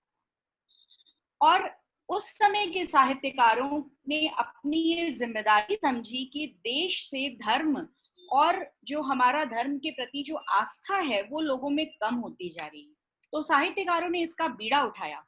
रचना तो राम के ऊपर वाल्मीकि की भी थी, लेकिन वाल्मीकि ने राम के मानव रूप की रचना करी थी। और अब आवश्यकता थी कि हमारे शास्त्रों के हिसाब से हमारे देश में धर्म की स्थापना, वापस हमारे सनातन धर्म की तरफ लोग जुड़े। और ये बीड़ा उठाया हमारे तुलसीदास जी ने, और उन्होंने रामचरितमानस की रचना करी, जिसमें उन्होंने वाल्मीकि के रामायण को एक बेस बनाया, उनको एक अपना बुनियाद बनाई, और उसके बाद राम के अलौकिक रूप का वर्णन किया और लोगों के सामने एक धर्म की स्थापना करी। तो ये था उस समय समकालीन, उस तत्कालीन समय में जो समाज की परिस्थिति थी उसको ध्यान में रखते हुए, उसको देखते हुए एक साहित्य की रचना करना। अब हम चलते हैं आज के समय में, वही रामचरितमानस है, वही सारी चीजें हैं। आज के बच्चे हमसे पूछते हैं कि ये कैसे पॉसिबल है कि एक नारी जो है वो पत्थर में बदल गई। आप कैसी बातें करते हो कि राम ने उद्धार कर दिया? ऐसे थोड़ी होता है, ये नहीं हो सकता, ये मिथ है। नहीं, अब इस जो हमारी जो संस्कृति है, जो साहित्य है, उसको वापस चिंतन और मनन करने की जरूरत है।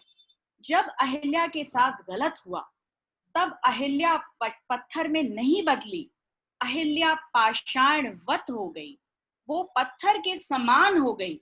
और जब श्री राम ने उसको छुआ या उसको उन्होंने उस महिला को समाज में स्वीकार करने के लिए उसको टच किया या उसका उद्धार किया, तो लोगों के मन में ये बात आई कि जब राम जैसे मर्यादा पुरुषोत्तम ने अहिल्या को स्वीकार किया है, तब इसका मतलब है कि अहिल्या जैसी महिला जिनके साथ जो भी कुछ गलत हुआ है उनको सामाजिक जीवन में रहना ही चाहिए। और इस प्रसंग को हमने अहिल्या उद्धार कहा।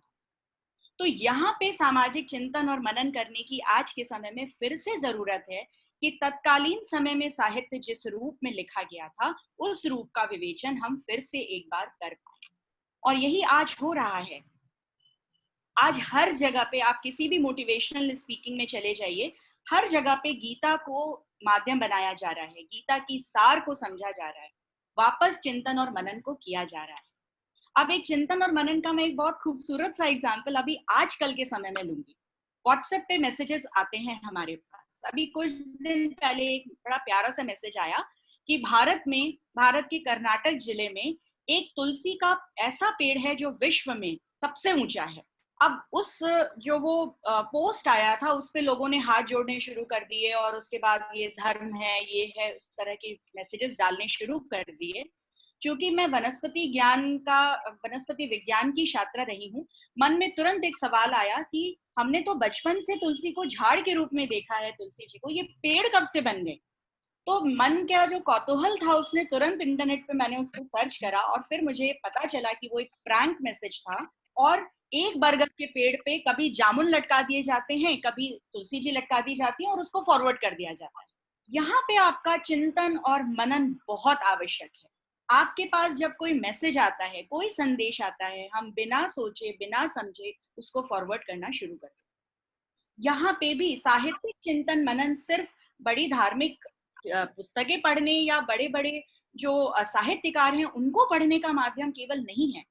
ये जो चिंतन मनन है ये हमारे रोज के जीवन में उतारने की चीज है कि हम जब भी कुछ ऐसी बात देखते हैं, अगर मेरा ये सबसे अनुरोध है कि अगर आपके पास ये समय नहीं है कि उसको चेक करें तो आप वहीं रुक जाएं।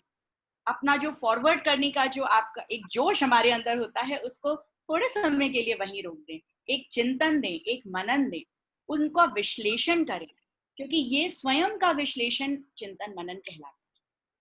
और यही विश्लेषण जो है वो हमें अभी समकालीन परिस्थितियों से जोड़ता है, चाहे वो कोरोना का साल हो, चाहे वो जूम पे हो रही मीटिंग हो। जब जूम हुआ तो लोगों ने बोलना शुरू कर दिया कि जूम पे जो है वो हमारे जो कॉन्फिडेंशियलिटी है वो ब्रेक होती है। ये समझने का प्रयास ही नहीं करा कि इसमें पासवर्ड भी होता है। तो इस तरह जब हम ताना बाना बुनते हैं अपनी सोच का बिना किसी विश्लेषण के, तो वो सामाजिक चिंतन और मनन नहीं होता। तो सामाजिक चिंतन और मनन, साहित्यिक चिंतन और मनन सिर्फ किताबों तक सीमित नहीं होता। ये हमारी रोज की जो हमारे रोज का जो सोशल मीडिया के साथ जो जुड़ाव है, रोज का जो उठना बैठना है, सोचना विचारना है, ये उसके साथ भी रहता है।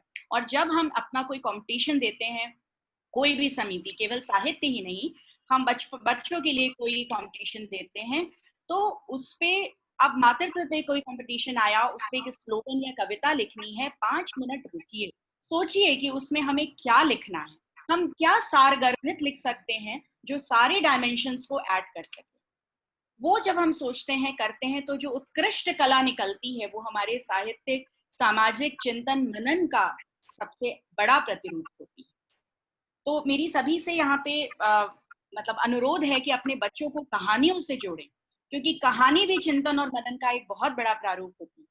बच्चों को बचपन में जब हम कहानी सुनाते हैं, जैसे कि सरोज जी ने कहा कि बच्चों को बचपन से ही किताबों की आदत डालिए, लेकिन उसके साथ साथ बच्चों को कहानी भी सुनाइए, क्योंकि बच्चा जब कहानी सुनता है तो वो कल्पनाशीलता की दुनिया में जाता है, और जब वो कल्पना करता है तो वहां विश्लेषण होता है। जिस कछुए और खरगोश की कहानी हम बचपन में सुनते थे और उसका निष्कर्ष हम ये निकालते थे कि हमें जल्दीबाजी, हमें अपने ऊपर ओवर कॉन्फिडेंस नहीं रखना चाहिए, उसी कहानी को आज बच्चा अपने चिंतन मनन से ये कहता है कि स्मार्ट वर्क करना चाहिए, जो हम अपनी मैनेजमेंट की कार्यशालाओं में सिखाते हैं। तो ये होता है चिंतन और मनन। मैं अपनी वाणी को यही विराम देती हूँ क्योंकि टाइम होता जा रहा है।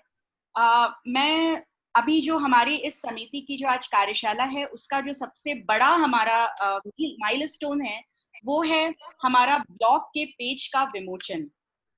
तो मैं उर्मिला आंटी से एक बार अर्चना जी भी शायद, अर्चना दीदी भी रेडी हैं, आप ठीक है, जैसा चाहें।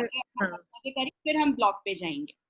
वाह वाह, आपके लिए वाह वाह बोल देते हैं अनुराधा, बहुत ही सुंदर।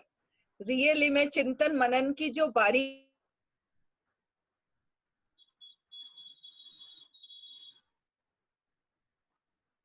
खूबसूरत, बहुत अच्छा लगा है, दिल को छूटा वास्तव में। और आवाज में तो आपके, मैं क्या कहूँ, आपकी आवाज का इतनी सुंदर और एकदम ठहरी हुई आवाज जिसे बोलते हैं, समझा के बहुत ही सुंदर। और जो आपने बताया, सपने की कहानी सुनाए, साहित्य पे जो जोर दिया है कि बच्चों को पढ़ने के लिए कहें, हिंदी भाषा पर जो जोर दिया है, वास्तव में ये बहुत ही जरूरी है। आज हम सब हाथ में मोबाइल होता है, बच्चे कहते हैं सब कुछ मोबाइल में है मम्मी, इसमें देख लेंगे, लेकिन वास्तव में साहित्य का बहुत बहुत बड़ा हमारी जिंदगी के अंदर बहुत बड़ा स्थान है। बहुत ही सुंदर तरीके से आपने जो बताया अनुराधा, बहुत बहुत बधाई। और आपने ही नहीं, पूरी टीम ने जो जानकारी दी है आपकी, हर ने अलग अलग तरीके से, बहुत ही सुंदर, बहुत बधाई। Thank you aunty, thank you. अब अर्चना जी प्लीज आप अपना वक्तव्य आरंभ करें।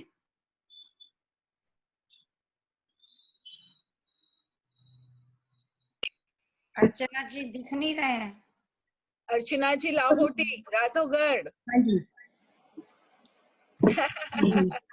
जय श्री कृष्णा। धन्यवाद अनुराधा जी। आयु है जितनी, समय के गीत की उतनी उम्र है, चांदनी जब से खिली, रागिनी तब से अमर है, जिंदगी गीता स्वयं है, जान ले गाना अगर हम, हर सिसकती सांस लय है, हर छलकता अश्रु स्वर है। समय का गीत, चांदनी और रागिनी का अमृतत्व, गीता का गुंजन, श्वासों की लय, जिंदगी के समस्त रस, इसमें निहित भाव और हमारी संस्कृति, संस्कार और विचार, इन सबको मिलाकर अगर हम कोई नाम देना चाहें तो मानस पटल पर सहज ही एक नाम उभर कर आता है, और वह नाम है साहित्य का। हमारी राष्ट्रीय प्रमुख आशा जी जिस प्रकार शरणागति का गीत गाती है, कि मेरा आपकी कृपा से सब काम हो रहा है।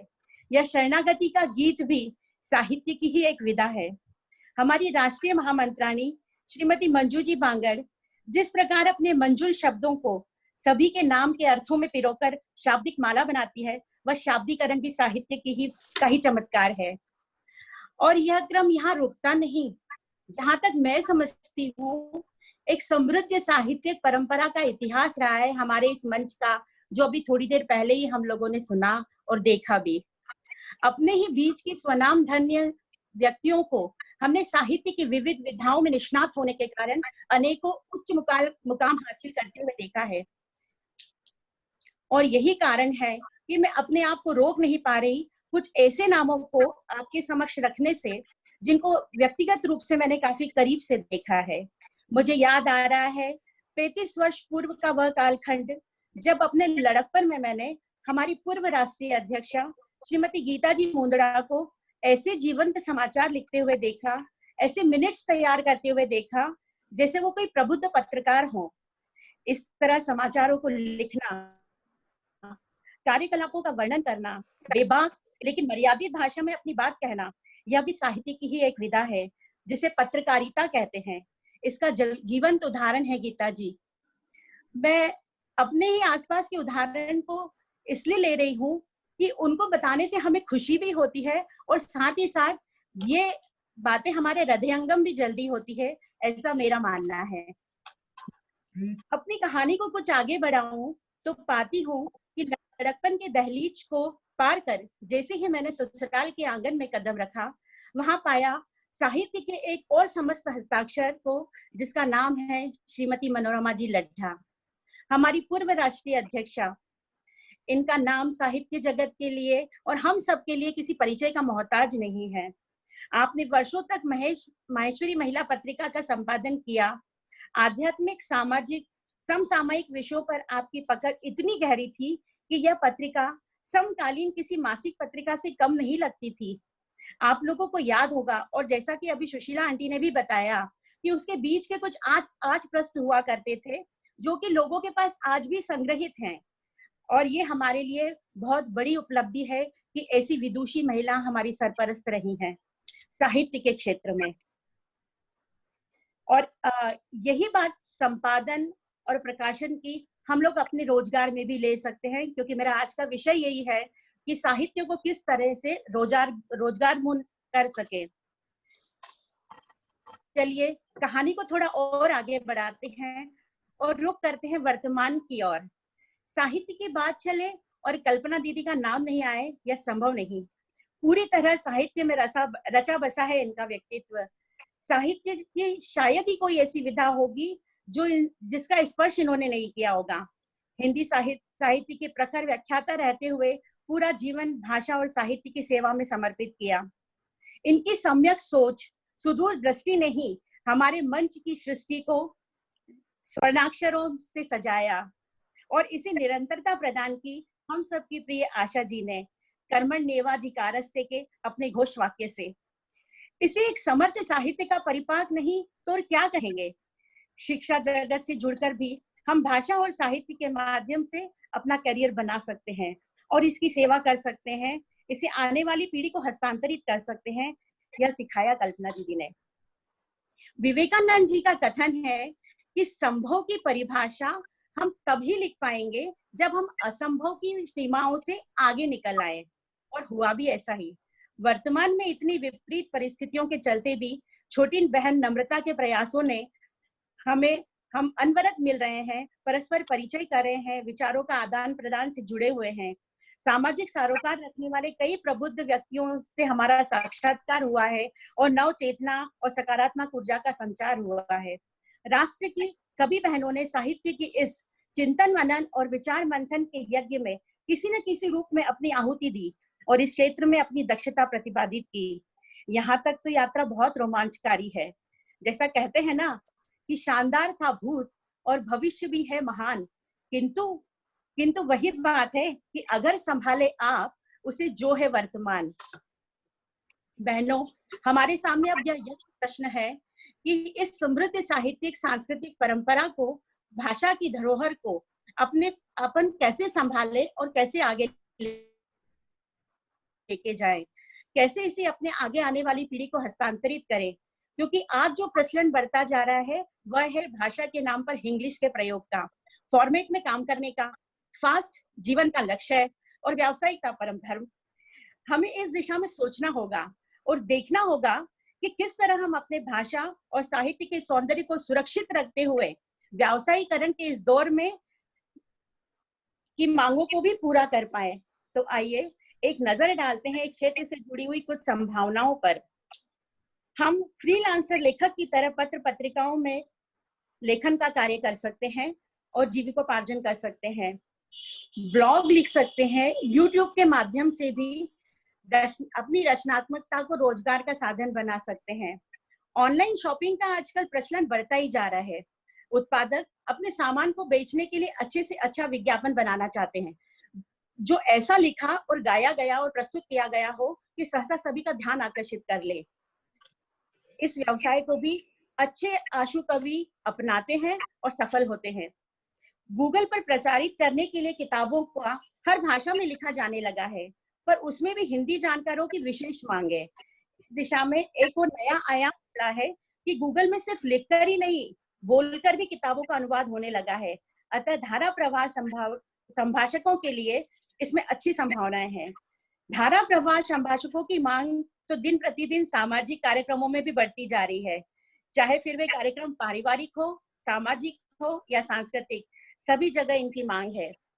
जी हाँ, मैं बात कर रही हूँ कार्यक्रम संचालकों का।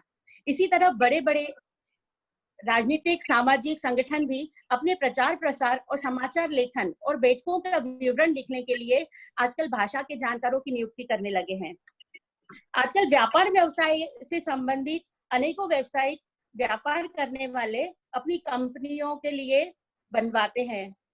इसमें भी लेखन का कार्य महत्वपूर्ण होता है और इस लेखन के लिए लिखने वाले को अच्छी राशि मिलती है, जिसे उन्हें भाषा में कंटेंट राइटर कहा जाता है। तो ऐसे अनेक नित नए क्षेत्र और विकल्प हमारे सामने आ रहे हैं, जहाँ साहित्य से जुड़कर कार्य करने की अनेक संभावनाएं हैं। अतः आप सिर्फ ये मत सोचिए कि हिंदी भाषा साहित्य मात्र कहानी या निबंध लिखने तक ही सीमित है। अपनी आवश्यकता को, अपनी अवधारणा को बदलिए।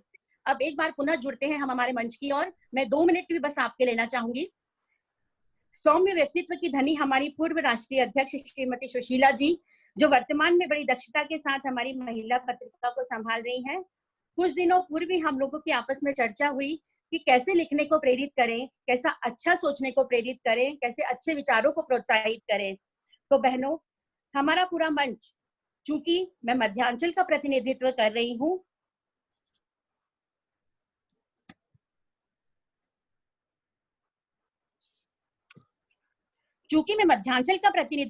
हूँ, अतः मध्यांचल की बात विशेष रूप से करूंगी। जैसा पूर्व में भी कई बार कहा गया है कि मध्यांचल रत्नों की खान है। हमारे सभी पूर्व अध्यक्षों की प्रेरणा स्रोत ज्योति जी राठी,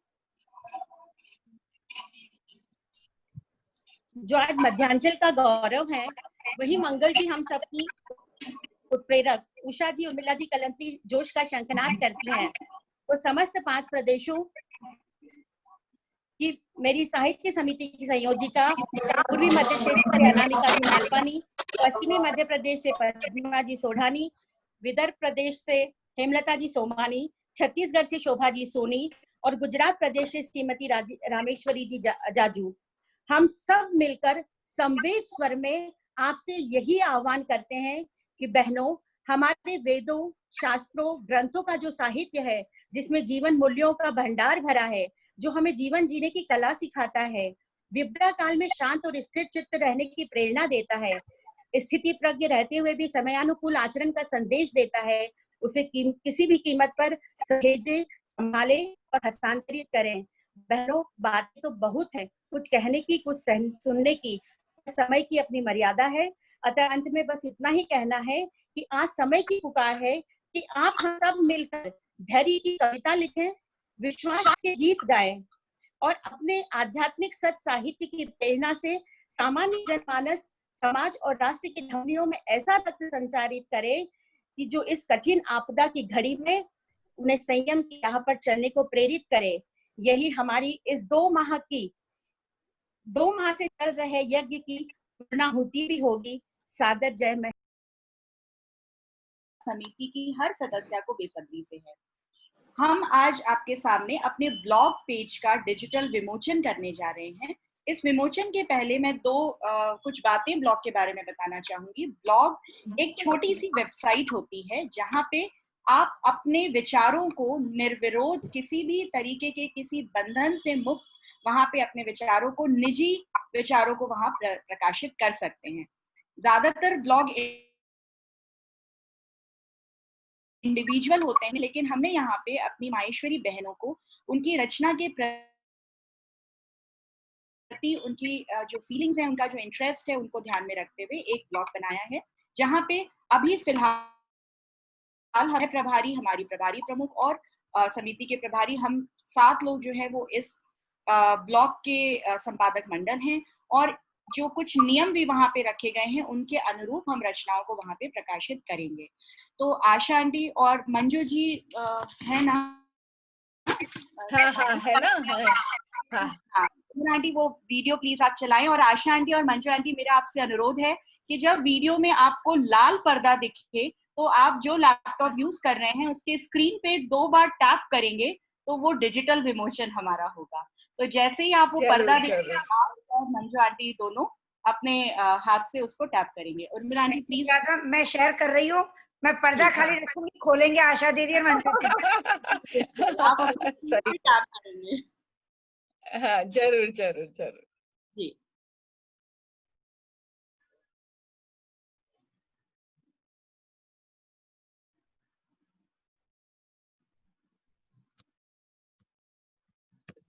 टैप करिए। हाँ कर दिया। थोड़ा हाँ एक बार और करिए। और मंजू जी आप भी एक बार टैप करिए।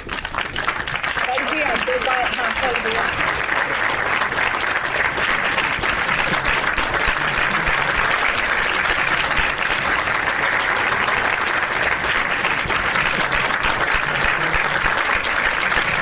बहुत बहुत हार्दिक आभार आप सभी का। समिति हृदय से आभारी है आशा जी एवं मंजू जी की, जिनके कर कमलों से आज ये डिजिटल विमोचन संभव हो पाया। और अब आपके समक्ष प्रस्तुत है हमारा ये ब्लॉग माहेश्वरी महिला लेखनी। आप देख सकते हैं टाइटल के नीचे एक छोटा सा इंट्रोडक्शन है माहेश्वरी महिला लेखनी का, और इसके नीचे मधु जी बाहेती, इनका एक ब्लॉग भी हमने यहाँ पे पब्लिश किया है। आपको एक डेमो हम दिखाना चाहते हैं किस तरह से हमने इस ब्लॉग को डिज़ाइन किया है, और ये ब्लॉग अब आपके सामने लाइव प्रस्तुत है। अगर आप इसमें थोड़ा सा इसको नीचे स्क्रॉल करेंगे, क्योंकि ये मोबाइल से आप इसको एक्सेस कर सकते हैं, लेफ्ट में अगर आप एक 3 लाइन का बटन है उसको प्रेस करेंगे, हमारा लोगो यहाँ पे आपको दिखेगा, हमारी समिति का लोगो, इस सत्र का लोगो और माहेश्वरी संगठन का लोगो। यहाँ पे जस्ट कृष्ण कान्हा की फ़ोटो के ठीक नीचे एक सेक्शन है आर्काइव का। उस आर्काइव को जब आप क्लिक करते हैं, जून 2020 दिख रहा है, उसके बगल में एक नंबर है 5। जून 2020 वो तिथि है, जब वो महीना है जब हम ब्लॉग को इसमें संपादित करते हैं, और 5 यानी आज की डेट में 5 ब्लॉग इसमें ऑलरेडी प्रकाशित किए जा चुके हैं। इसके बाद नीचे एक लेबल, आपको एक टॉपिक यहाँ पे मिलेगा लेबल। अभी फ़िलहाल इसमें जितने भी ब्लॉग हैं उनको मैंने 2 श्रेणियों में डाला है, एक कोरोना काल और दूसरा रिश्ते। जैसे जैसे प्रविष्टियाँ आती जाएंगी उनको हम उनके विषय वस्तु के आधार पे अलग अलग श्रेणियों में बांटते रहेंगे। आप नीचे देख सकते हैं कुछ अलग अलग सेक्शंस हैं। संपादक मंडल, आपकी शुभकामनाएं, मन का कोना, रूबरू, लेखन हेतु, दिशा निर्देश। किसी भी ब्लॉग में जब ब्लॉग पेज होता है उसमें कुछ अलग सेक्शंस होते हैं जो आपको ब्लॉग के बारे में जानकारी देते हैं। ये वही सेक्शंस हैं। जब आप पहला जो संपादक मंडल है हम उसको अगर क्लिक करेंगे, जैसा यहाँ पे आप देख रहे हैं 5 सेक्शंस अभी तक हमने डाले हुए हैं। जब आप इसके संपादक मंडल पे आप अपना कर्सर ले जाते हैं और उसको आप क्लिक करेंगे वहाँ पे, तो यहाँ पे एक अलग से इमेज खुलेगी जो कि हमारे संपादक मंडल के बारे में बताएगी। ये देखिए यहाँ पे एक संपादक मंडल का एक छोटी सी फोटो है, इसको हम जूम कर सकते हैं, अपने मोबाइल पे बड़ा कर सकते हैं। यहाँ पे हमारे पूरे संपादक मंडल के फोटोग्राफ्स और उनके नाम, हमने फ़ोन नंबर नहीं दिए हैं साइबर सिक्योरिटी को देखते हुए। उसके बाद शुभकामनाओं में जाते हैं। ये हमारे लिए बहुत सौभाग्य की बात है कि आप सभी की शुभकामनाएं हम तक पहुंची और हमने इनको यहाँ पे टाइप करके डाला हुआ है। तो जैसे जैसे अब ये तो चूँकि हमारा विमोचन है तो इसमें इस तरह का एक पेज हमने बनाया है और ये हमेशा हमारे साथ एक मधुर स्मृति की तरह रहेगा। आगे भी आने वाले लोग जब इस ब्लॉग को खोलेंगे तो इसमें इन शुभकामनाओं को देख के मन बहुत हर्षाएगा, ऐसा हमारा विश्वास है। तीसरा, मन का कोना। मन के कोने में हमारे संपादक मंडल की कुछ दिल की बातें, हृदय की बातें हमने यहाँ पे आपसे बांटी हैं। रूबरू हमने एक छोटा सा कोना बनाया है जहाँ पे हम कुछ वीडियोस डाल सकते हैं। अभी फ़िलहाल हमारी समिति प्रभारी प्रमुख का एक छोटा सा वीडियो उन्होंने हमारे लिए जो अपनी अपनी भावनाएं व्यक्त करी हैं उसका वीडियो है। उसके बाद लास्ट में एक पेज है जिसमें हमने लेखन हेतु दिशा निर्देश और नियम वहाँ पे हमने बताए हैं। ये कुछ 8 या 9 10 नियम हैं। इन नियमों का पालन करते हुए हम अपनी रचनाएं यहाँ पे प्रकाशित करेंगे। अब हम इसको बंद करते हैं, वापस मुख्य पेज पे जाते हैं। इस तरह आप देख सकते हैं ये ब्लॉग, जैसे अभी पहला ब्लॉग गीता जी मुंद्रा, फिर विमला जी साबू, शैला जी कलंत्री। हम अपने प्रथम ब्लॉग की तरफ जाते हैं। ये प्रथम ब्लॉग, यहाँ पे एक आपको छोटी सी इसकी फ़ोटो दिखाई दे रही है, नीचे रीड मोर है, जब उसको आप प्रेस करेंगे तो ये बड़ा हो जाएगा। हमने अपनी प्रथम लेखनी, अपना प्रथम जो हमारी कृति है वो हमने आराध्य हमारे जो महादेव हैं, जगत में प्रथम पूज्य गजानन जी महाराज और माँ सरस्वती के चरणों में अर्पित करी है। हिंदी मातृभाषा नहीं हृदय की अभिव्यक्ति है, स्वप्न जिस रूप में आते हैं उस रूप की भाव शक्ति है। देश के सम्मान में सीमा पर जाना आवश्यक नहीं, भाषा पर अभिमान भी निस्संदेह देशभक्ति है। हमारा प्रथम ब्लॉग ईश्वर के चरणों में। और अब वापस हम मेन पेज पे जाएंगे और इस तरह से आप स्क्रॉल करके ऊपर नीचे, इसमें एक बार में एक पेज पे 7 ब्लॉग प्रकाशित हो सकते हैं, दिख सकते हैं आपको। हर ब्लॉग की कुछ पंक्तियां ही वहां दिखेंगी। रीड मोर पे जब आप प्रेस करेंगे तब आप पूरी प्रविष्टि यहाँ पे देख सकते हैं। फॉर्मेट के साथ होगी और जब इसको हम कंप्रेस करते हैं, मेन पेज पे जाते हैं तो उसकी केवल कुछ पंक्तियां ही आपको ब्लॉग के मेन पेज पे दिखाई देंगी। ये शैला जी कलंत्री ने हमसे अपनी मन की बात शेयर करी। यहाँ पे विमला जी साबू का एक आर्टिकल हम देख सकते हैं। इस आर्टिकल का भी यहाँ पे छोटा सा आपको दिखेगा। अगर आप रीड मोर में जाएंगे तो ये बड़ा हो जाएगा। क्योंकि ये डेमो हमने मोबाइल से लिया है तो आप अपने अपने मोबाइल पे इसको जूम करके सेटिंग करेंगे तो आपको ये क्लियर पढ़ने में आएगा। गीता जी मुंद्रा का बहुत ही सुंदर ब्लॉग, माँ पर आधारित एक छोटी सी कविता है, आप समय निकाल के ज़रूर पढ़ें। रीड मोर में जाएंगे, हम पूरा ब्लॉग पढ़ पाएंगे। मेन पेज पे आएंगे तो हमें छोटी छोटी जानकारी मिलेगी कि ये ब्लॉग किसके बारे में है। अब इसमें आप देख सकते हैं ऊपर भी संपादक मंडल मोर करके है, वहाँ पे जब आप क्लिक करेंगे तो वहाँ पे भी सारे पेजेस खुल सकते हैं। और एक सब्सक्राइब का बटन भी है। सब्सक्राइब के बटन के ठीक ऊपर हमारे ब्लॉग के बारे में एक छोटी सी जानकारी।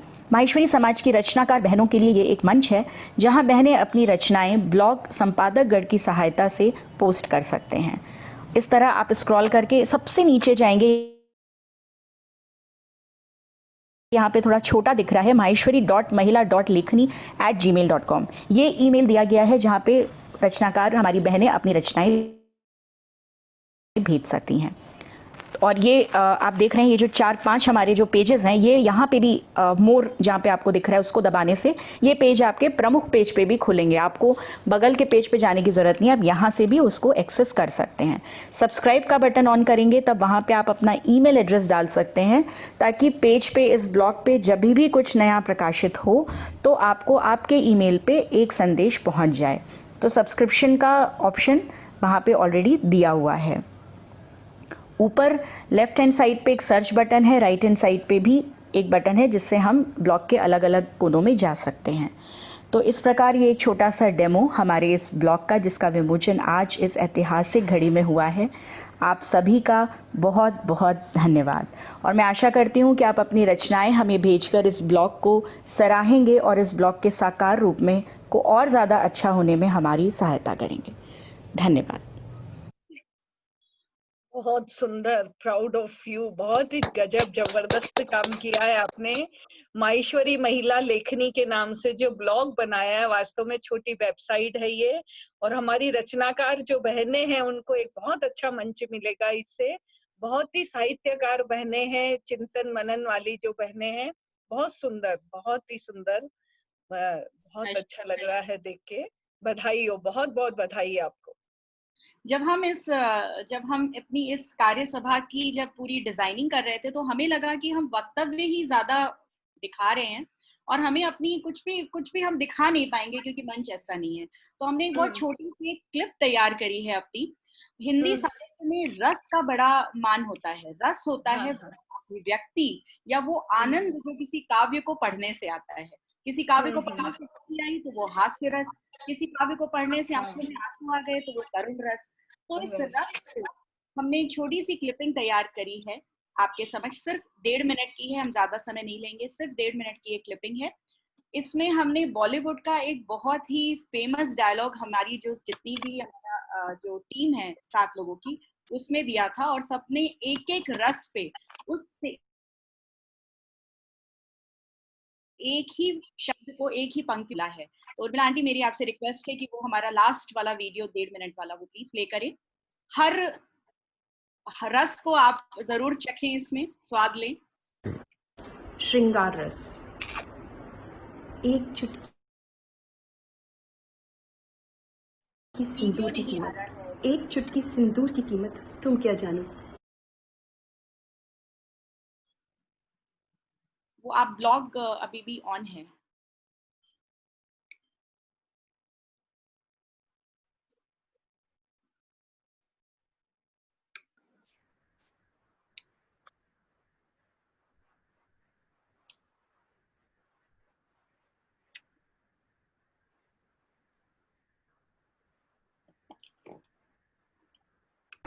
क्या जानो तुम क्या।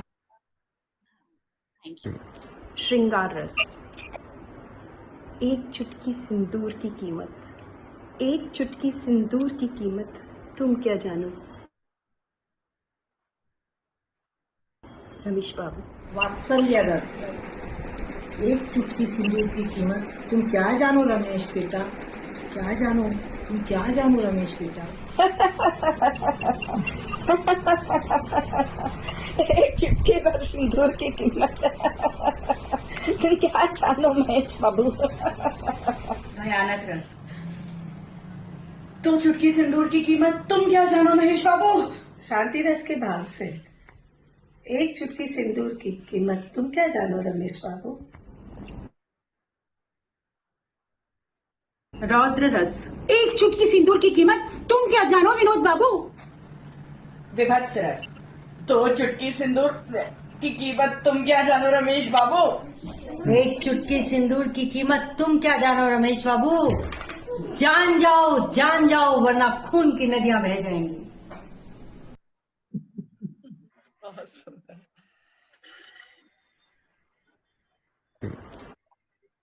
बहुत बहुत धन्यवाद। और रियली मजा आ गया देखकर। हमारा करुण रस इसमें छूट गया, शायद वीडियो में हमारा जोड़ना छूट गया।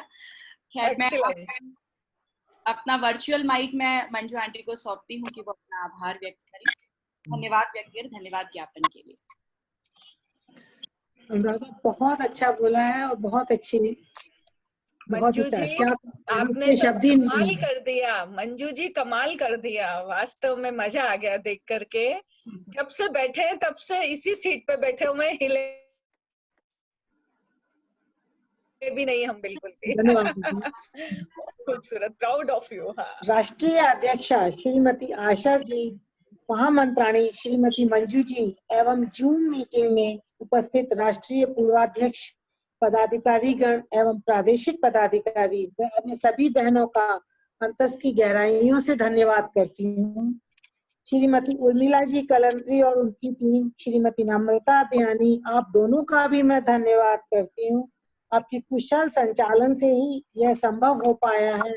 और हमारी साहित्यिक ये टीम की जो हमारी सह प्रभारी हैं अनुराधा या और बाकी सब, उनके बारे में क्या बोलूं। मेरे पास शब्द ही नहीं है। वंडरफुल, सब वंडरफुल। धन्यवाद। धन्यवाद मंजू जी। चाणक्य ने कहा था कि बचेगा वही जो वृक्ष की छाल पर कलम के माध्यम से समय की चाल पर हस्ताक्षरित होगा। और आज साहित्य समिति के मंजुल प्रयासों से अनुराधा के दिग्दर्शन में राष्ट्रीय स्तर पर ब्लॉग पेज का शुभारंभ मानो इसी भावना का सुंदर प्रत्यक्षीकरण है। इस आपको बहुत बहुत बधाई व मंगल कामनाओं का समर्पण। हीरा बनाया है भगवान ने हर किसी को, पर चमकता वही है जो तराशने की हद से गुजरता है। महेश्वरी महिला व साहित्य समिति टीम की बहनों ने कोहिनूर की भांति चमकते हुए इस बात को साबित कर दिखाया है। मैं अंतर मन से आभार व्यक्त करती हूँ। आपके प्रयासों को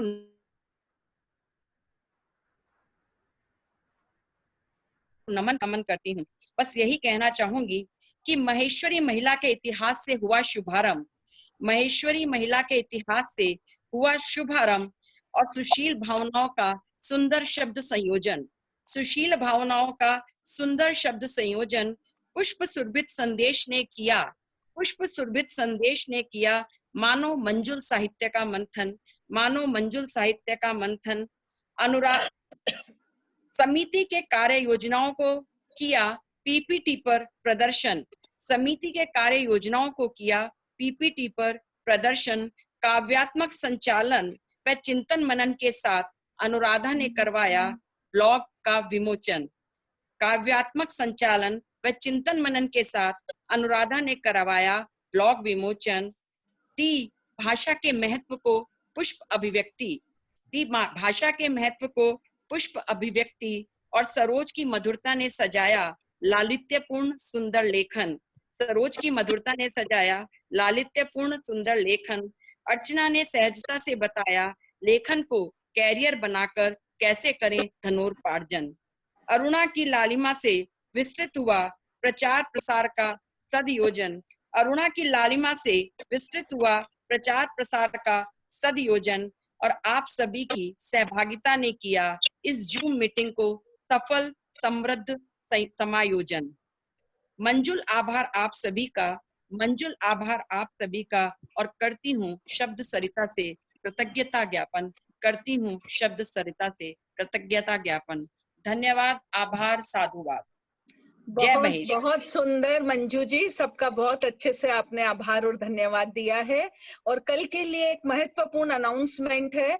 हम तो साहित्य समिति में इतने खो गए कि आगे का बताना ही भूल गए सारा कि मुझे क्या बताना है। तो 7 जून यानी कि बहनों कल विवाह संबंध सहयोग समिति का प्रोग्राम रहेगा। और मैं बताऊं कि इन्होंने भी अपना एक ऐप लॉन्च करेंगी कल, ये उसका उद्घाटन है। इन्होंने 2500 बायोडेटा का कलेक्शन किया है, जो कि एक कीर्तिमान दर्ज किया है इन्होंने। तो मेरा आप सभी से अनुरोध है कि जैसे आप रोज इन बैठक में जुड़ रहे हैं, कल भी आप इसमें जुड़ करके और हमारे शर्मिला जी राठी के सपनों को साकार करें। बहुत ही सुंदर तरीके से उन्होंने इस ऐप को तैयार किया है। बहुत बहुत धन्यवाद, आभार।